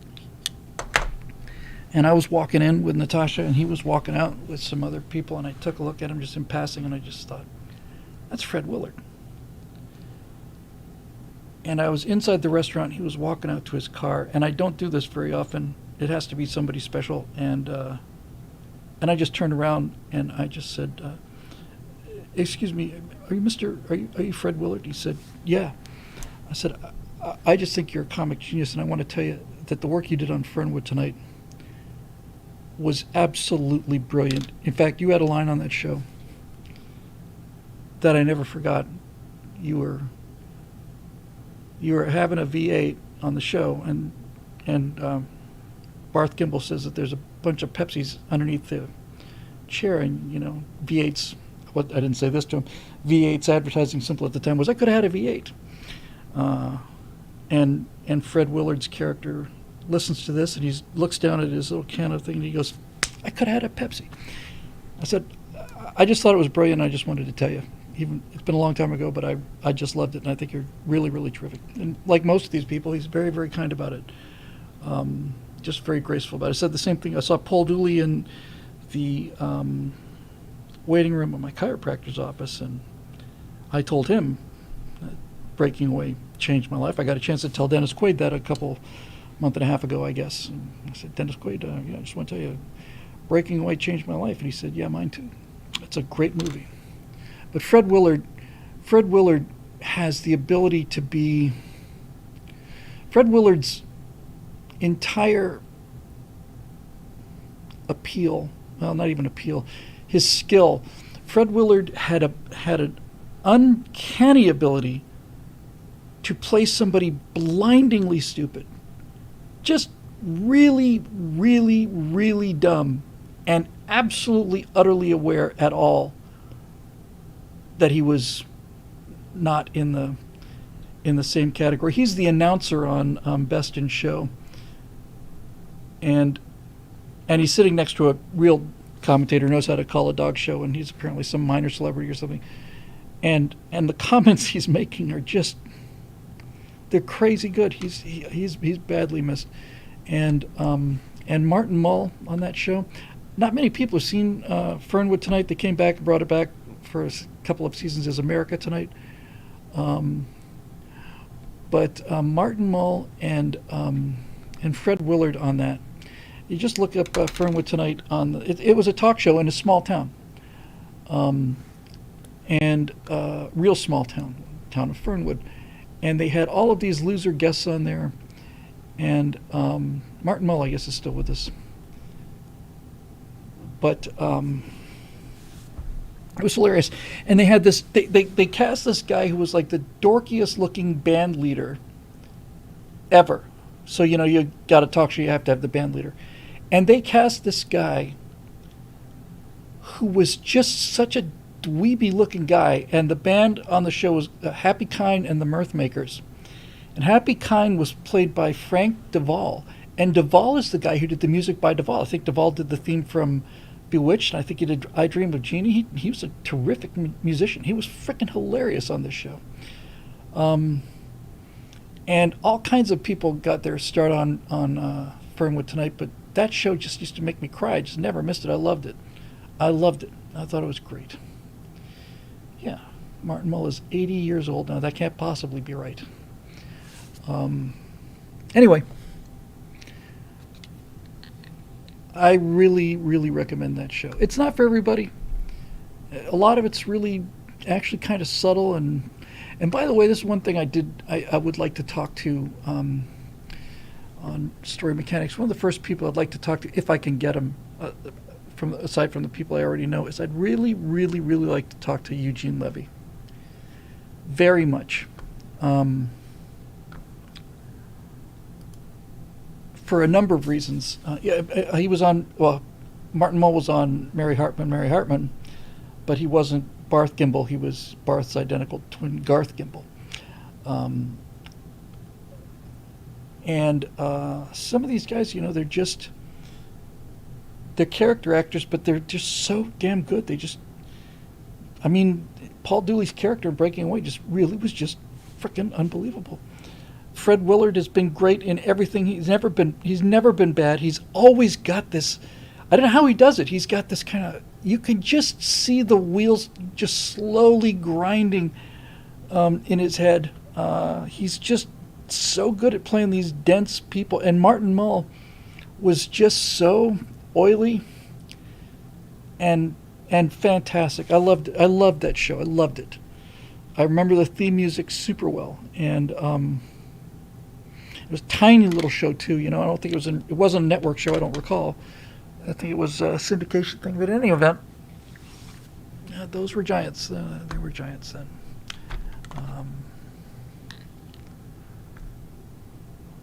Eugene Levy and Catherine O'Hara actually starred together again as a porcupine mom and dad in Over the Hedge. Second City TV is, in my opinion, the best sketch comedy show that's ever been on TV. And that's, I think they're clearly the best. I think I'd probably put Mad TV second and Kids in the Hall third. Saturday Night Live is going to come in last, just because of the laziness of it. But Second City was inspired. But here's the thing. Here's what I wanted to talk about Eugene Levy with. All of the characters and all of the sketches on Second City TV, virtually all of them on shows like Fernwood Tonight or whatever, almost all of it is actors making fun of actors. It's all about comic geniuses like Eugene Levy commenting on No Love for Monty Python. I was just thinking about American shows for some reason. Obviously Monty Python is it's like the thing. But all of the characters that they do, virtually all of the sketches that they do, were about show business people and about how loathsome they were. Eugene Levy's character played a number of characters on SCTV, but the one he played that was most memorable to me was Bobby Vittman, who was this, hair was like blow-dried, nasty leisure suit, just so full of himself, just so awful at his job, just so incompetent. And he was just all of those things. Catherine O'Hara played Lola Heatherton. The Simpsons got into that too, where they would Lola Falana and Joey Heatherton. So she just threw those together. Troy McClure from the deeply lamented Phil Hartman. It was a combination of Troy Donahue and Doug McClure. Same kind of guys, I'm Troy McClure. But do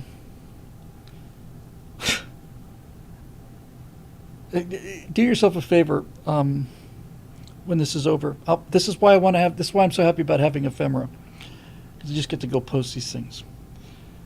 There was an episode of the Sammy Maudlin Show, which is again them making fun of show business people making fun of show business people.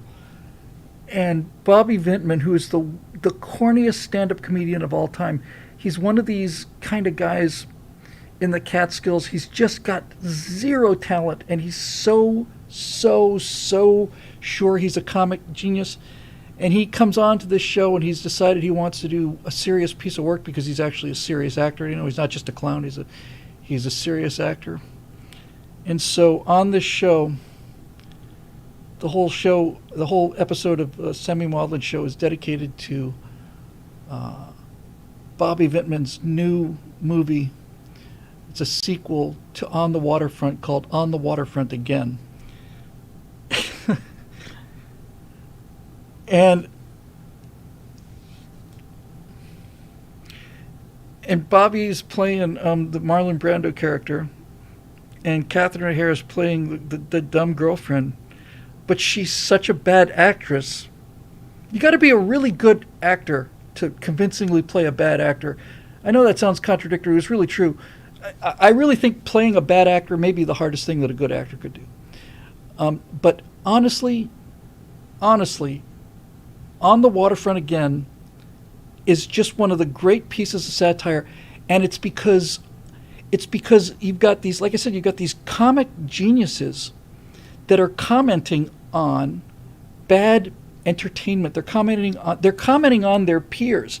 They're all actors and comedians, and they're commenting on bad actors and bad comedians, and they just pretty much all they talk about is just how bad people are in their business. I find that actually really kind of interesting, just the contempt they have for them, just the sheer disgust at these things. Bobby Vintman, he's got his catch line. He comes out, hey, how are you? And how are you? And then he starts laughing hilariously because that's his punchline. And then another genius, Rick Moranis, did one appearance on a different episode of the Sammy Maudlin Show where he played Bobby Vintman's younger brother, Skip Vintman.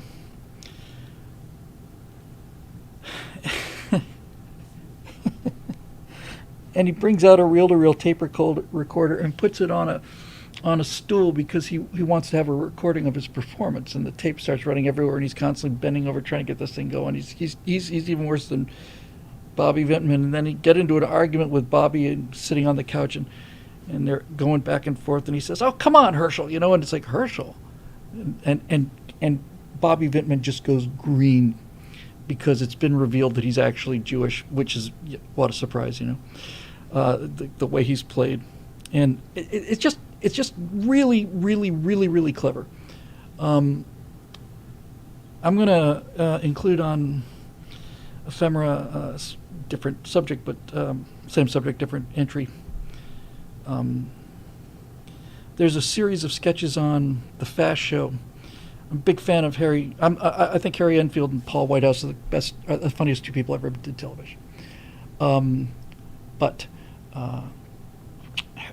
Whitehouse did a show called The Fast Show, which had some moments, but they did one series of sketches. They did probably 20 of them, same sketch, and it wasn't hilariously funny, and a lot of the time it was just plain uncomfortable, but it had so much heart.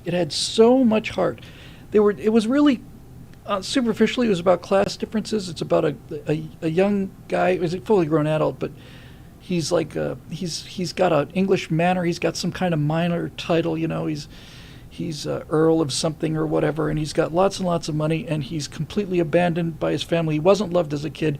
He's got this enormous estate to himself, and the only person he ever talks to is his groundskeeper, and that's Paul Whitehouse, he's just constantly asking him if he wants to do something fun, and he's got a crush on him too, and Whitehouse's character is just constantly feeling kind of uncomfortable, like this is really weird, but at the same time, it's just so good. It's got so much heart. It's so sad. And it's so moving. It's just tremendous. And their names are I'm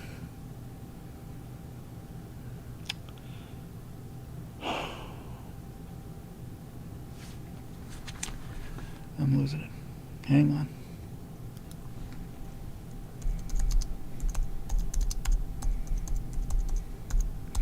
They did 20 of them, and the acting. Charlie Higson, who played Bunny on the Harry and Paul shows with the Quares. His background, he's one of the Bunny was that, and what were they? Ted and Ralph. Ted and Ralph are the name of those sketches. They're just. This is a question I want to ask Mike Rowe when we get him on the show. I want to ask Mike. Rowe, what do you think, as a storyteller, what do you think the hardest reaction is to get? It's a preloaded question because I always had given this some thought. I think if you're a storyteller, it's relatively easy to get people laugh. It's harder to get them to cry. But if you can get them to cry, not about something sad, but something beautiful, I think that's the most difficult thing to achieve.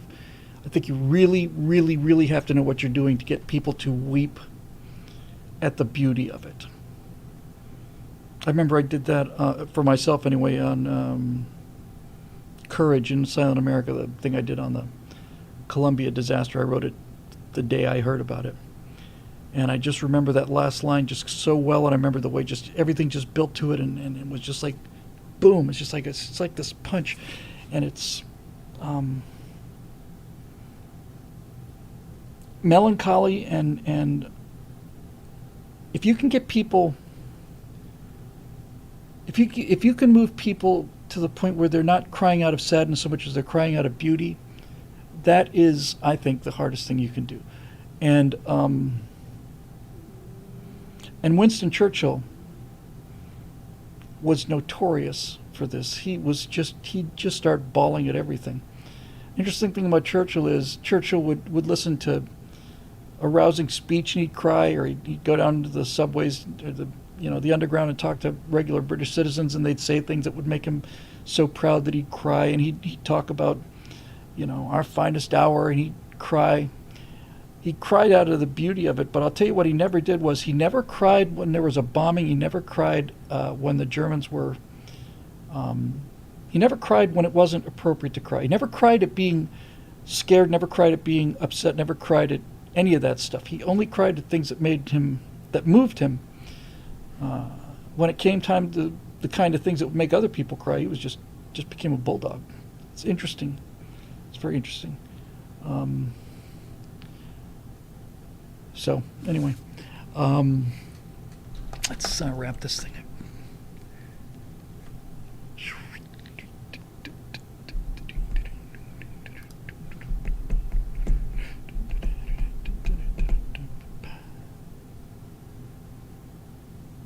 Okay, last question from Marusha Dark. Topic, Thanksgiving.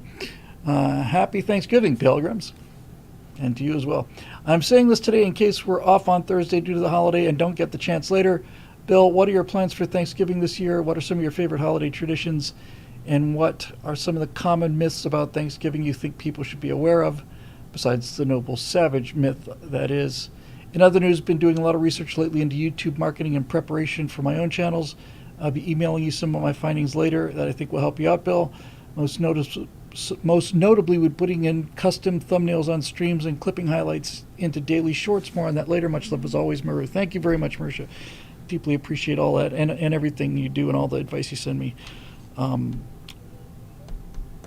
We're just going to have a real quiet Thanksgiving this year. I had told you, I'd said on the Stress Free Lounge many times, one of the great sadnesses of my life was I went through a period of about 15 years where I went to the family reunions back in Pennsylvania for Thanksgiving. I went every year for 15 years. And some of my cousins' kids I kind of treated like, kids that I didn't have, and really we just had so much fun, and I just loved it. I loved being there. And all the family that I'd grown up with, I knew these people before I could walk.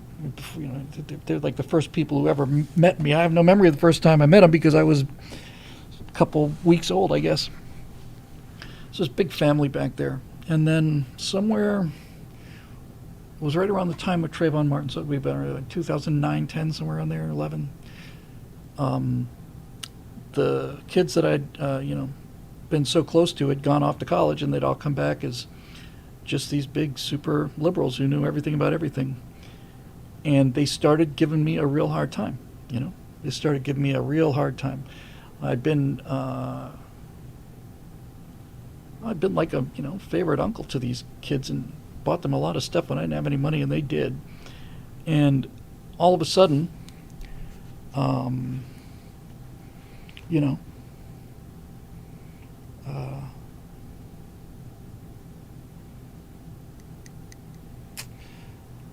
don't know what the hell is the matter with my memory these days. Because these names, the faces are right in front of me.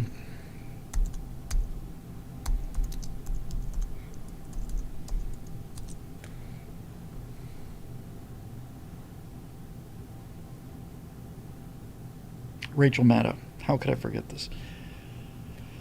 At some point or another, Rachel Maddow or somebody like Rachel Maddow, maybe it was Bill Maher, maybe it was Jon Stewart, had convinced them that I was a really horrible, evil person, and they listened to Rachel Maddow over their 20 years of experience with me being in their lives, and that really, really hurt a lot.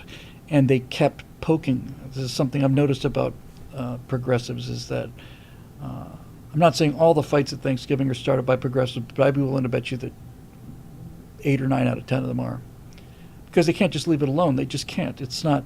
They can't handle a difference of opinion, especially when that opinion is that in order to blow themselves up into the virtuous people they want to be, they've got to invent you. They've got to inflate their enemies. So it can't just be disagreement with somebody. It's got to be I'm fighting Nazis. And after 2 or 3 consecutive years of this, I just realized I can either eat it, which I wasn't inclined to do. I could shoot back, and I'm a professional at this, and that would have been unpleasant. Or I could just not go, and that's what I decided not to do. So I didn't go. I didn't go for 15 years, and then finally, I think my cousin Sally and her husband Bruce began to realize that they'd done something, that was really offensive, and they called me up to apologize, and that would have been 2021, I want to say, 2 years ago. And they invited Natasha and me out to Thanksgiving, and we were going to go. We really wanted to. I really want Natasha to meet that extended family, and we were set to go 2 years ago, and she canceled at the last minute because she was still worried about COVID. And so we said, well, we'll try it next year, and that would have been last year, and so that didn't happen, and didn't happen this year. So I'm going to try and get back there next year. It's just pointless to have these kind of little feuds, But it wasn't a question of like a one-time thing. It wasn't like somebody said something once that hurt my feelings so bad I just, I had a temper tantrum. It really was for 3 years. They just wouldn't leave me alone. Not only did I not bring anything up, I just walked away from it. I just walked away from it. But nope, just keep poking. And I don't know how many family relationships I've seen spoiled by politics in the last 10 or 15 years. But again, I'm perfectly happy to admit this might be selection bias on my part. But my experience has been 9 out of 10 of those have been liberals who no longer want to talk to conservatives once they found out they voted for Trump or they voted for Bush or whatever. These people you've known your entire life, and all of a sudden, overnight like that, you're pure evil. And it is shocking and shameful. So I just decided, like I said, I wasn't in the mood to eat it. I wasn't in the mood to fight back, because I would have destroyed those kids. I would have just destroyed them. And so I just stopped going. So we're just going to have a real quiet evening. We've done Thanksgiving. It's been real quiet and small for the last several times. And I would like to go back. I really would. P7 2017 says it used to be me and Dad against the rest of the immediate family, and it was entirely unfair. Yeah. And this is not an accident. I mean, I remember when Obamacare came out, the White House put out, when Obama was president, put out talking points, things you can say to convince your conservative family members that Obamacare is a great thing over Thanksgiving. Here are your talking points. This happened several times, but that was the clearest one. It's like, here's the arguments you can use to convince your not to challenge your conservative family members, but to convince them that this is a great policy. And I remember thinking, Jesus, this is so low. It's so awful. It's just so base and so much. It's so them. You politicize everything. The reason the country's fallen apart at the seams is because people are arguing over things that weren't important before politics became part of everything. Politics used to not have anything to do with whether your daughter was going to swim against a man or not, or whether a naked man can walk into a girl's locker room because he claims he's a woman that day. Politics used to deal with things like, do we want a tariff on this or not? What about this spending bill? But the left has put politics into everything. They put it into, you can't go to a football game now without, Colin Kaepernick taking a knee, and then you gotta, now it's not fun anymore. Now it's just, oh, okay, so we're gonna have this fight now, are we? We're gonna have this entire argument. This is a horrible, shitty country, terrible, terrible, terrible, terrible place to live, worst place in the world, and I just want to watch, I almost said the Gators, but they haven't been much to watch lately. So, you can't get away from it. They won't stop. And because their entire philosophy is built on this echo chamber, anybody who disagrees with them is persona non grata. They become unpersoned. This is what happened in the Soviet Union, obviously, but if you don't agree with them, you're an existential threat to their identity. Because politics is their identity. In the same way that these trans activists and all these LGBTQ people, it's like, is that all there is in your life? Is your sexuality? Is that it? Is that all you have? Because it seems to be all you ever talked about. I mean, God damn. Is there anything in your life that's not about your pronouns and how you want to be perceived? Apparently not. So, anyway, we're just going to have a nice quiet dinner. It's a great holiday. Natasha's never had a big family Thanksgiving. I was very relieved and very disappointed when it didn't work in 2021. So I no longer have that hot spot, sore spot, because she was very nice, and I was very glad to hear from her. And I said, hey, I've really missed being there, and I'm really glad that we put this behind us. And then just as we were about ready to go, she said, I don't know, there's still enough. I'm just still concerned about it. I was like, okay. Yeah, Obama's pajama boy, for example. Yeah, that was right around the time. And it's not even that they're misinformed or look, maybe I'm misinformed. If I'm misinformed, they should be able to change my mind rather rapidly because I'm a reasonable person. It wasn't that. That wasn't what bothered me. What bothered me was they genuinely thought I was evil because somebody else told them that people like me are evil, and I've known them their entire lives. And I've seen this again and again and again and again. I've seen cases where best friends, bridesmaids at maids of honor at each other's weddings, and they find out that this person voted for Trump or whatever, and it's like, you're dead to me now.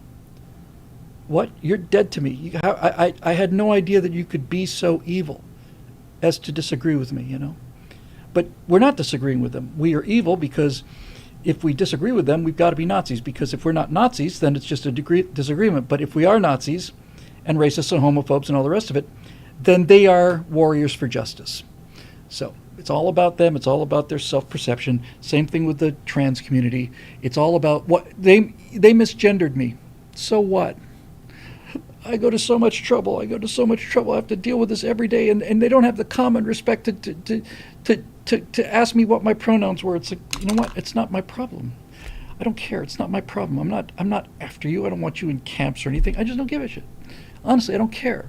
I don't care. But I'm not going to change my language because it makes you feel better.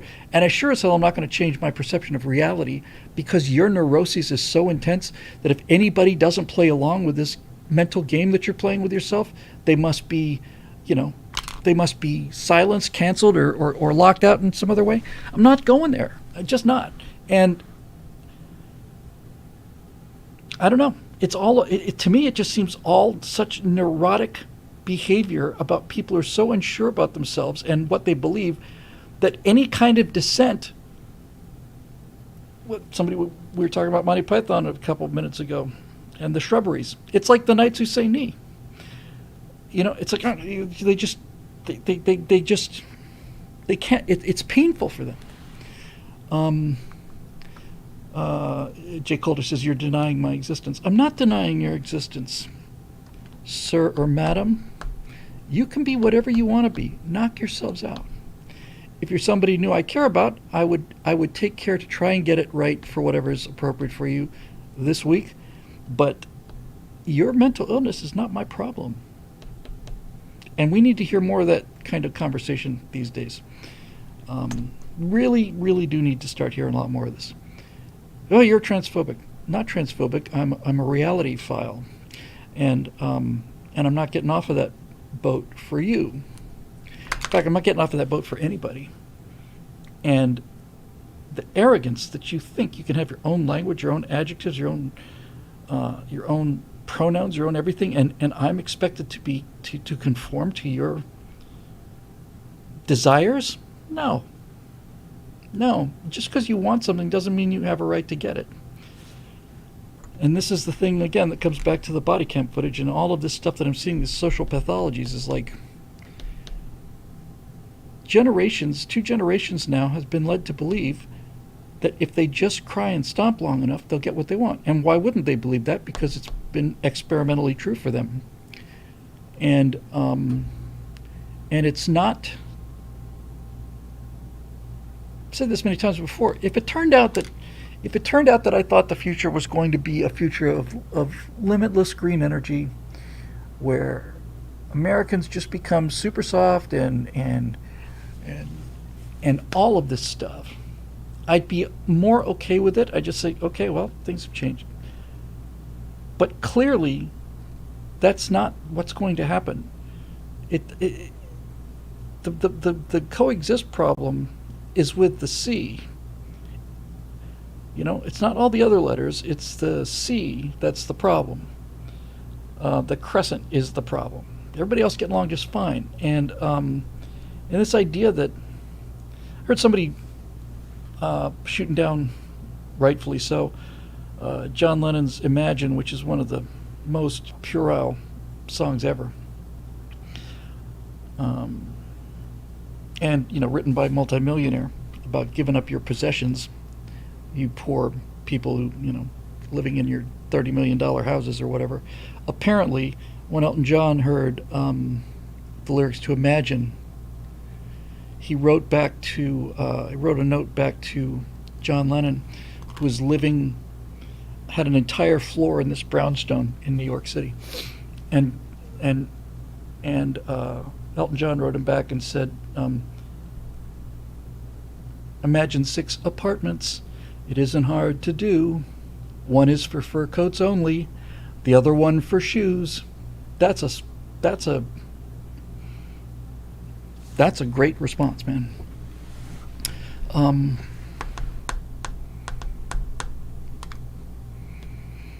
Yeah. When you take away your ability to compete for things, when you take away the ability to do virtuous things like, I don't know, start a rocket company, let's say. When you're told that individual achievement is bad and that you cannot, the only competition that you're allowed to compete in at all is the competition for how many victim points you can get, then you have no way to assess any sense of achievement in your life or any accomplishments. And everybody wants to feel like they're doing something important, so the only choice left is, instead of doing important things or good things well, we'll just all we know how to do is complain about things. And so we have to make the things that we're complaining about so evil that it elevates us to the ranks of, social justice warriors. That term is so telling. It's so unbelievably revealing that that's what they call themselves, because first of all, they're supposed to be against war. But by calling themselves social justice warriors, they are putting on the mantle. It's a form of stolen valor. They're putting on the mantle of something that they're not, and that is warriors. Because warriors don't go into hysterics, start banging their head against the window, and start calling for mommy when they get a traffic ticket. So it's all about this narcissism and vanity and insecurity and neurosis. This is why the third front when you get to see the website, you'll see the things to come section, and episode 1 is the theory, episode 2 is the cities, episode 3 is the border, episode 4 is grown children. Or adult children, I forget. It's going to be a mental health. It's going to be a a moral battle, a law-abiding versus lawless battle. It's essentially going to be a mental health battle. And instead of building 33 aircraft carriers, we're just going to have to build a ton of treatment centers for people who, if you're not told no and given some basic sense of discipline between 18 months and 3 years as a human being, you probably cannot recover from that. So, we're going to have, it's almost like the entire generation got lead poisoning, and instead of it knocking their IQ back 40 points, it knocks back their EQ. And when you listen to these grown children arguing with the police, if you just listen to the words rather than how they're saying it, it's a 4-year-old talking. And I want my daddy, take me here. I'll do this if you do that. We've got a mental illness tsunami that we are just now beginning to see just the first ripples of. It's going to be a real challenge. Good news is I'm not afraid of those people. It's going to be a lot of work and a lot of effort. I think that a lot of these people are never going to grow up. I don't think it's possible for them. I don't think it's like suddenly they can meet their wrecking ball of reality and suddenly grow up. I believe that it's possible with years and years and years of therapy and perhaps some medication that they might be able to be manageable, the same way I am. But healthy, never. I just don't think it's going to happen. I just don't. I wish I did, but then again, I'd rather face that than the Wehrmacht at the gates of Stalingrad personally. So there's that. All right, that's it for the questions. I think I'm kind of done. It's about a 2-hour show, and I still have so much to do. But in any event, I believe we'll do Stratosphere Lounge on Friday. Looking forward to getting this stuff back from the beta testers. Some of you who are watching live, some of you will be seeing this later, but I don't, as I mentioned in that email, since this is the first time we're letting anybody else into the site, I don't know what I don't know yet. We've had some tests that were successful, but I don't know what I don't know. So at least after this, we'll know what we don't know, and then we can go ahead and, like the Starship, we can just go fix this problem and permanently fix it, and then we'll find some new problem we have to deal with. But in any event, it's not only a new website, it's just an entirely new attitude for me. There's a whole plate of new stuff. I'm really, really excited about it. I started talking about that, and talking about that. I missed 2 super chats. Thank you. That's not good. Let me just get these. From Lapco92, if you've never seen it, track down 123, a Billy Wilder comedy with James Cagney as a Coca-Cola exec in 1961 West Berlin. Great comedy. That sounds unbelievable. That sounds really great. Thank you for that. And a second one, have a ton of movies, but developed an admiration for Japanese samurai movies from the 50s and 70s through 70s. Great stories about family, duty, honor, corruption, injustice, and masculinity with great aesthetics. Couldn't agree more. One of the things that we started talking about my education I got through thick and thin. Not only did I have a great primary and high school education because of British schools, I also got a really good education at the University of Florida, although I don't have a degree for it. I'm a college dropout, as you well know. And some of those classes I had were superb. And for some reason why I brought that up.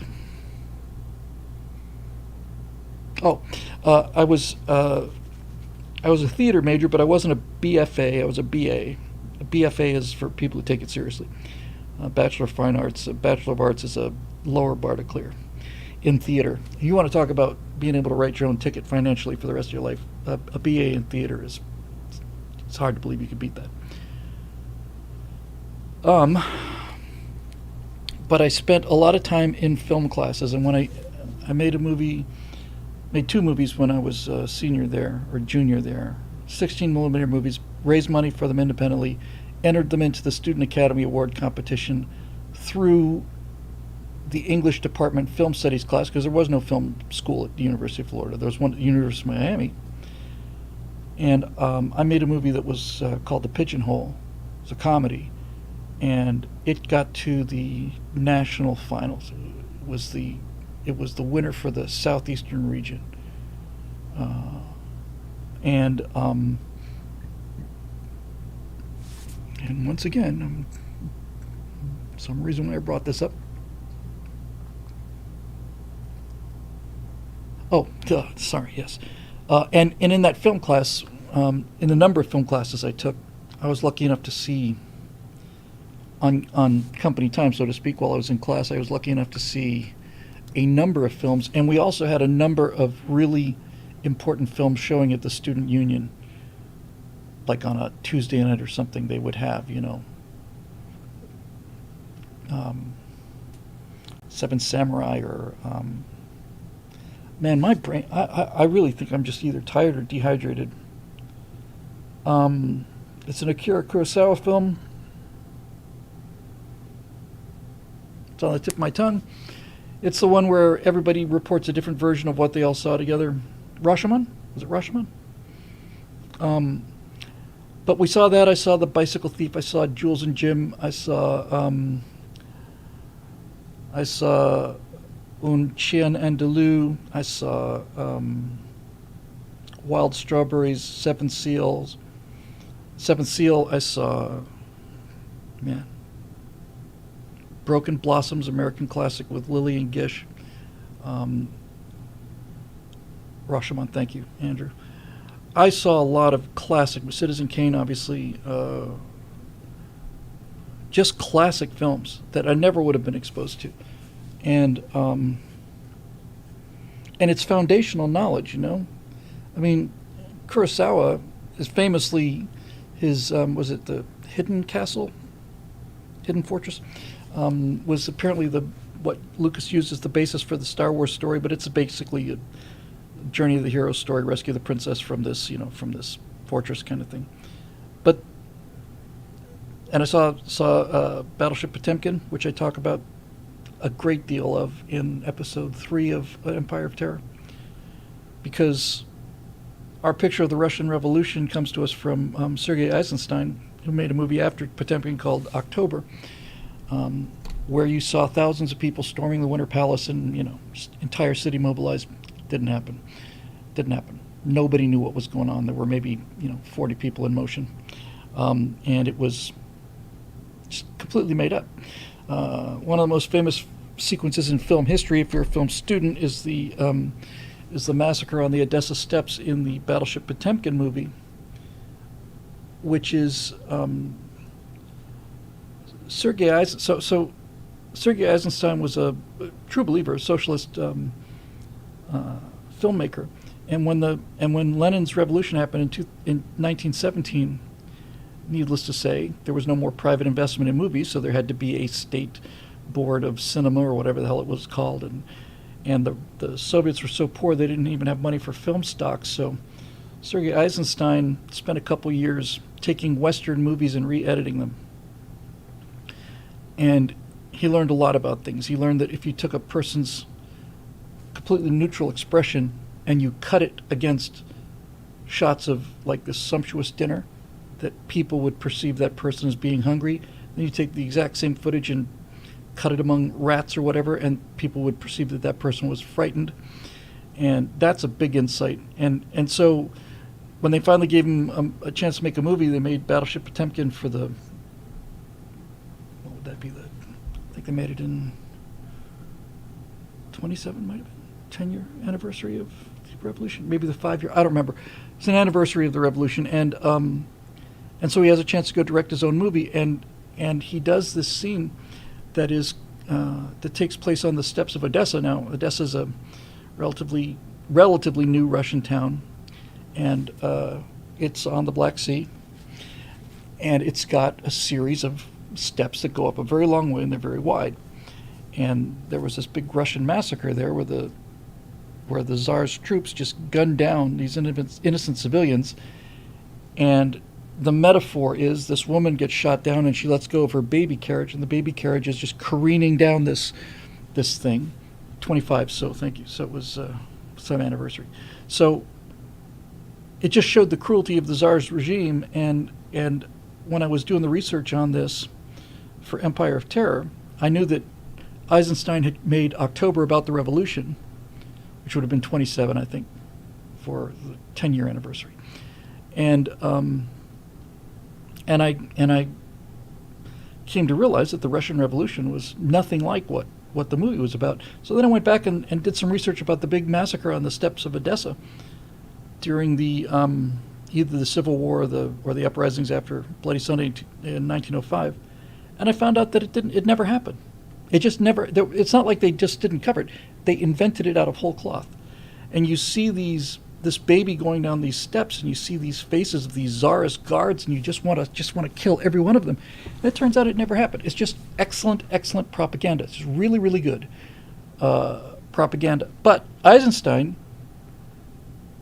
you essentially invented modern editing. In that one sequence, the Odessa steps, you've got everything that we have in the toolbox today. Everything. And we didn't have half of these things before. Tracking shots, cutaways, super close-ups. You've got these crazy wide shots, dolly shots, inserts, reactions, all of it. And it's incredible. It looks like a modern movie because it is. It's the first modern sequence. So Sergei Eisenstein invented modern editing, and modern filmmaking was invented almost exclusively by D.W. Griffith, who was a big old racist and a strong proponent of the Klan. He made a movie called Birth of a Nation, which I also saw. And D.W. Griffith invented the language of film. D.W. Griffith was the first person ever to do like cross-cutting, where people are riding horses in one thing and then something else is happening somewhere else, back and forth, back and forth. He invented the close-up. He invented the medium shot. Prior to D.W. Griffith, they shot movies as if they were shooting plays. It was it was on a stage. People would come out. You put the camera there, not move it ever. Wide shot. In fact, when they started doing things like close-ups and mid-shots, there was real concern that audiences would walk out. I'm not making this up. There was real concern that audiences would walk out of the movie theaters because audiences didn't think they'd be getting their money's worth if all they saw were the head of the people and not their whole body.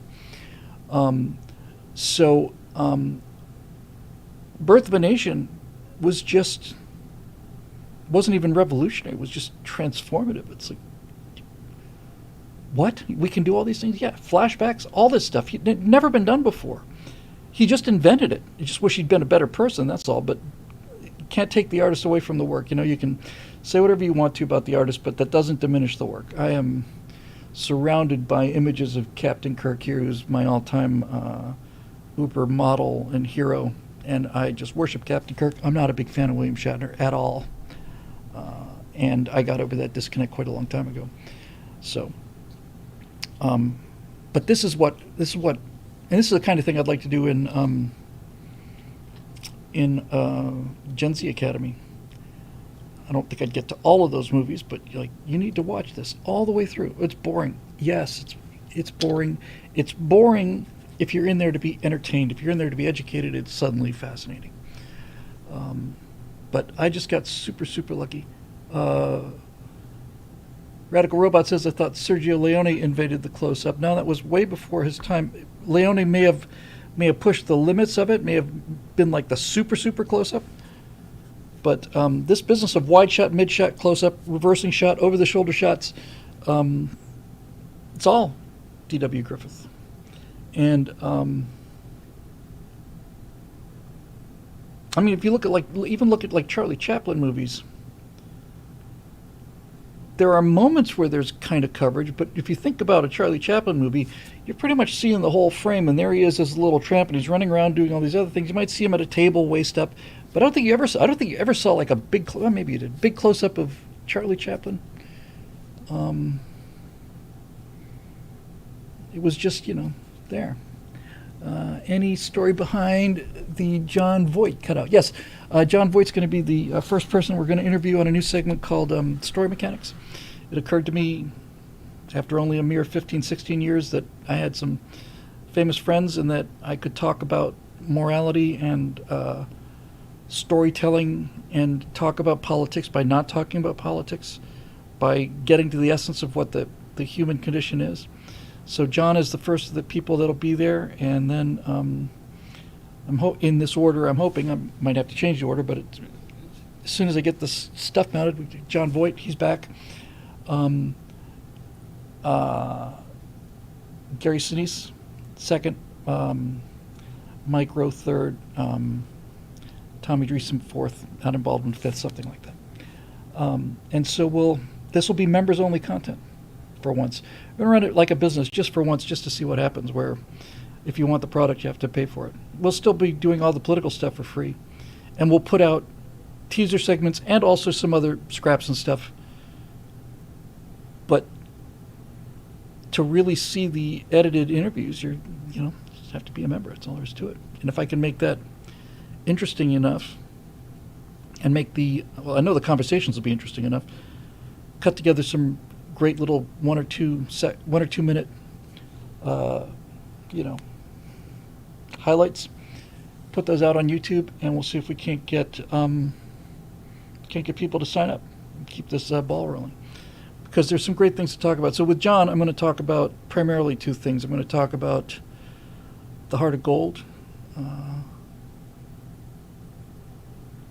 which is a tough thing to play. That's where you've got a character who superficially is just an awful person, and they do awful things, but they've got the heart of gold. There's something redeeming about them. There's something that saves them from just being, bad people. So I'll talk about The Heart of Gold with John in The Champ, because in The Champ, he plays a single father who's an alcoholic, gambler. He's causing a lot of stress on his little boy, who just worships him. And if you play that guy like a lout, you got nothing. He's got to do loutish things, but he's got to have the heart of gold. And that's kind of innocence. And I want to get to the nature of how you play that. And then also with John, I want to do a beat by beat walkthrough of Midnight Cowboy. Not reading the script, but just I went through it and I took about 4 pages of notes and little things that hardly anybody would catch. For instance, there's a famous scene in, probably the most famous scene in Midnight Cowboy, which legend has it was improvised, but it turns out it wasn't improvised. It's a scene where Joe Buck just arrives in New York City. He's going there to make money by sleeping with all these rich New York women. And he meets a streetwise guy there named Rico Rizzo. Everybody calls him Ratza Rizzo. So it's basically a buddy story. It's almost a love story between this tall, handsome, naive country boy and this small, sickly, savvy city boy. And when they're first walking together, they step off the curb, and this taxi comes around the corner and nearly hits him, and Dustin Hoffman's character slams his hand on the hood and he goes, "Hey, I'm walking here." Turns out that was actually rehearsed. Many people said it was an ad lib. However, everybody knows that. But what's interesting is if you watch the movie, in the very, very, very beginning of the movie, before Joe Buck even leaves his hometown, he's damn near run over by a truck. And it's just like waving at each other. Nobody would think about that, but it was there, and nothing gets into a movie by accident. So what the director is doing is he's foreshadowing things. He's basically showing you something that means nothing to you at the time, because it's not like a near miss. It's not like they stop the camera or anything. It's just he's turning the corner, and this truck walks by, and he just waves, and he goes on. That's how people deal with each other in a small town. In New York, it's open warfare. And I want to talk to John about how many of those ideas were his, how much of it he realized at the time, how much of it, the Midnight Cowboy segment is, how does an actor decode a script? I use the term rehydrate a script. writer sees something, he writes a movie, gets everything down to 90 pages of little black squiggles on white paper, hands it to this other guy who reads those white squiggles and then rehydrates the character and makes him into more than he was, because the person who wrote it has to tell all of the stories, but the actor only has to tell his story. And I just want to go through this thing step by step. A great example, the kind of thing I want to talk to him about at some length, is in the opening montage when Joe Buck gets to New York. He's a head taller than everybody else. A long shot, long lens shot, so it's really compressing things. And it's just nothing but New Yorkers walking down the sidewalk. And John is a head above. He's a head taller than everybody else. He's the only person in the crowd that's smiling. That's interesting. And the key moment in that montage is, just to give you an idea of New York City life, he's walking down the street, and then they cut to fairly wide shot, and there's a man in a suit lying on the ground. Not a homeless guy, he's a businessman. He's lying unconscious on the ground. And everybody's walking past him, except for Joe Buck. Joe Buck looks down at this guy and is looking around. It's clear he's saying, "What the hell's the matter with you people? This guy needs some help."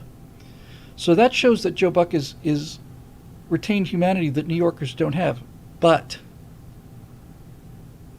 after a few moments of seeing all of the other New Yorkers just pass him, he knows this guy's in trouble, and he knows he should help him, and he wants to help him, but he doesn't. He just keeps walking because of peer pressure.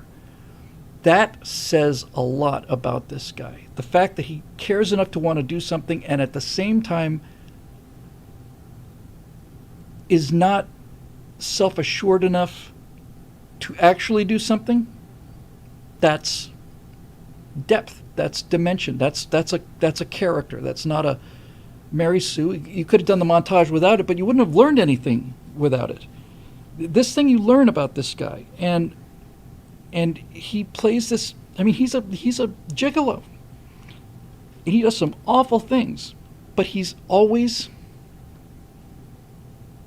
basically a boy. He's an innocent boy. And early on, you see all of the things. You can tell what they do flashbacks of him as a child, and you can just tell this kid in the flashbacks, you can tell he's going to end up a mess. And I made notes on these. I just want to go through each one of these little things, not script lines, but each one of these little things.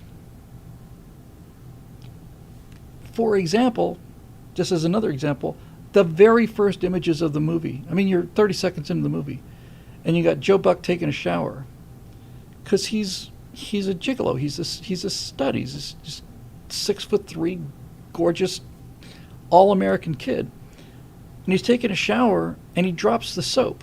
He bends over and picks up the soap. Now that's a joke. That's a running joke, but they put it into the movie. And one of the key moments in this movie is when he's so hungry and so desperate, he starts to do homosexual tricks. And he doesn't want to do that, but he has to. And so that dropping the soap thing is also a form of foreshadowing. The Night Cowboys, people say they haven't seen it. I think it was ranked 42 on the greatest movies of all time, most important, or at least American movies of all time. It is remains to this day the only X-rated movie that has ever won an Academy Award for Best Picture. And when you think, oh my God, it's X-rated, I don't think get an R today. I think you probably get a PG-13. There's brief moments of nudity, female nudity, upper body female nudity is really all there is in it.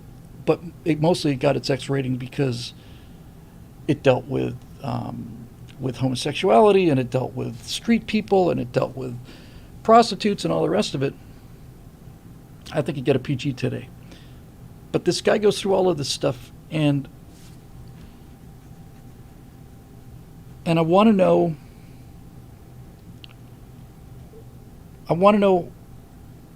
what his take on these cues were. When he first saw them, when he got on the set, I want to know if he came up with any of them. I want to know how he dehydrated that script and turned it into... He was nominated for Academy Awards, so was Dustin Hoffman. I think there's only been 4 times.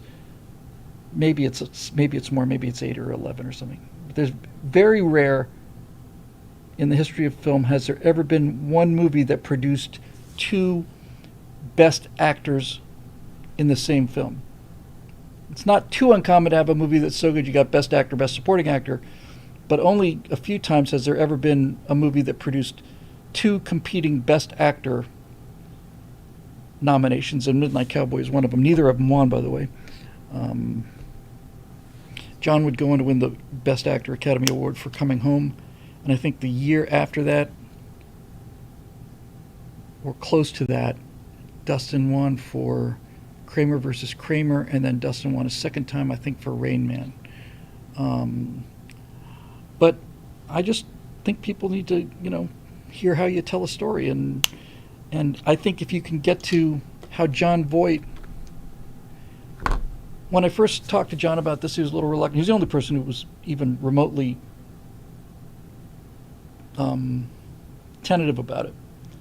Everybody else has just loved to. But I was explaining to him about the kind of thing I want to talk about, and I said, in a weird way, John, one of the reasons I'm doing this show is I've had enough of the division in this country. And I know that every time I fight back, I'm playing into the hands of the people that are setting up these divisions. And I said, it seems to me that on some level, Midnight Cowboy is a story about how Red State America has virtue but naivete. Blue State America has streetwise savvy but is overloaded with vices. And it's the combination of the two that makes this country its best and its worst. I said, that's what I think that movie's really about. He said, well, damn, I've never talked about that. That sounds interesting. I said, could be great. So, we'll see. I might throw Runaway Train in there just because John mentioned it. But in any event, he's agreed to do it. He was out of town for 2 months. He's back. So I'm just waiting for these lights to arrive and to get a couple of those background things up and we're in business. Anyway, I think that'll do it for this edition of the Stratosphere Studio, made possible by the members at BillWhittle.com, who have been awesome and who are finally going to get their just rewards. They're going to get full access to these incredible interviews, and we will put out enough of them for free to get people to make it to the point where they really want to see them.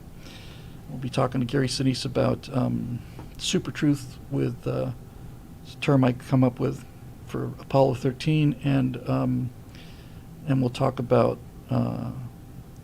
Orpheus, who went to hell and came back again for Forrest Gump with Lieutenant Dan, because that's what that story's about. That's a story about a man who goes to hell and comes back again. So we'll see. All right, so that'll do it. Anyway, so happy Thanksgiving to everybody. I'll move the show to Friday this coming week. And again, thanks to our members for making this all possible. And we're very close to releasing this website after much longer than I thought, but it was a lot more complicated as usual. They told me they could do it in 3 days, and it's been over 4 weeks.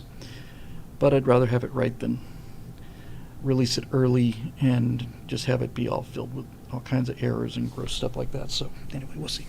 It's not too long away now. So thank you very much for the kind words, and happy Thanksgiving. P7 2017. All the rest of you have a happy Thanksgiving. Thanks for joining us, and we'll see you here next Monday for Stratosphere Studio, but we'll see you here Friday night for Stratosphere Lounge. So until then, take care of yourself, and we'll see you soon.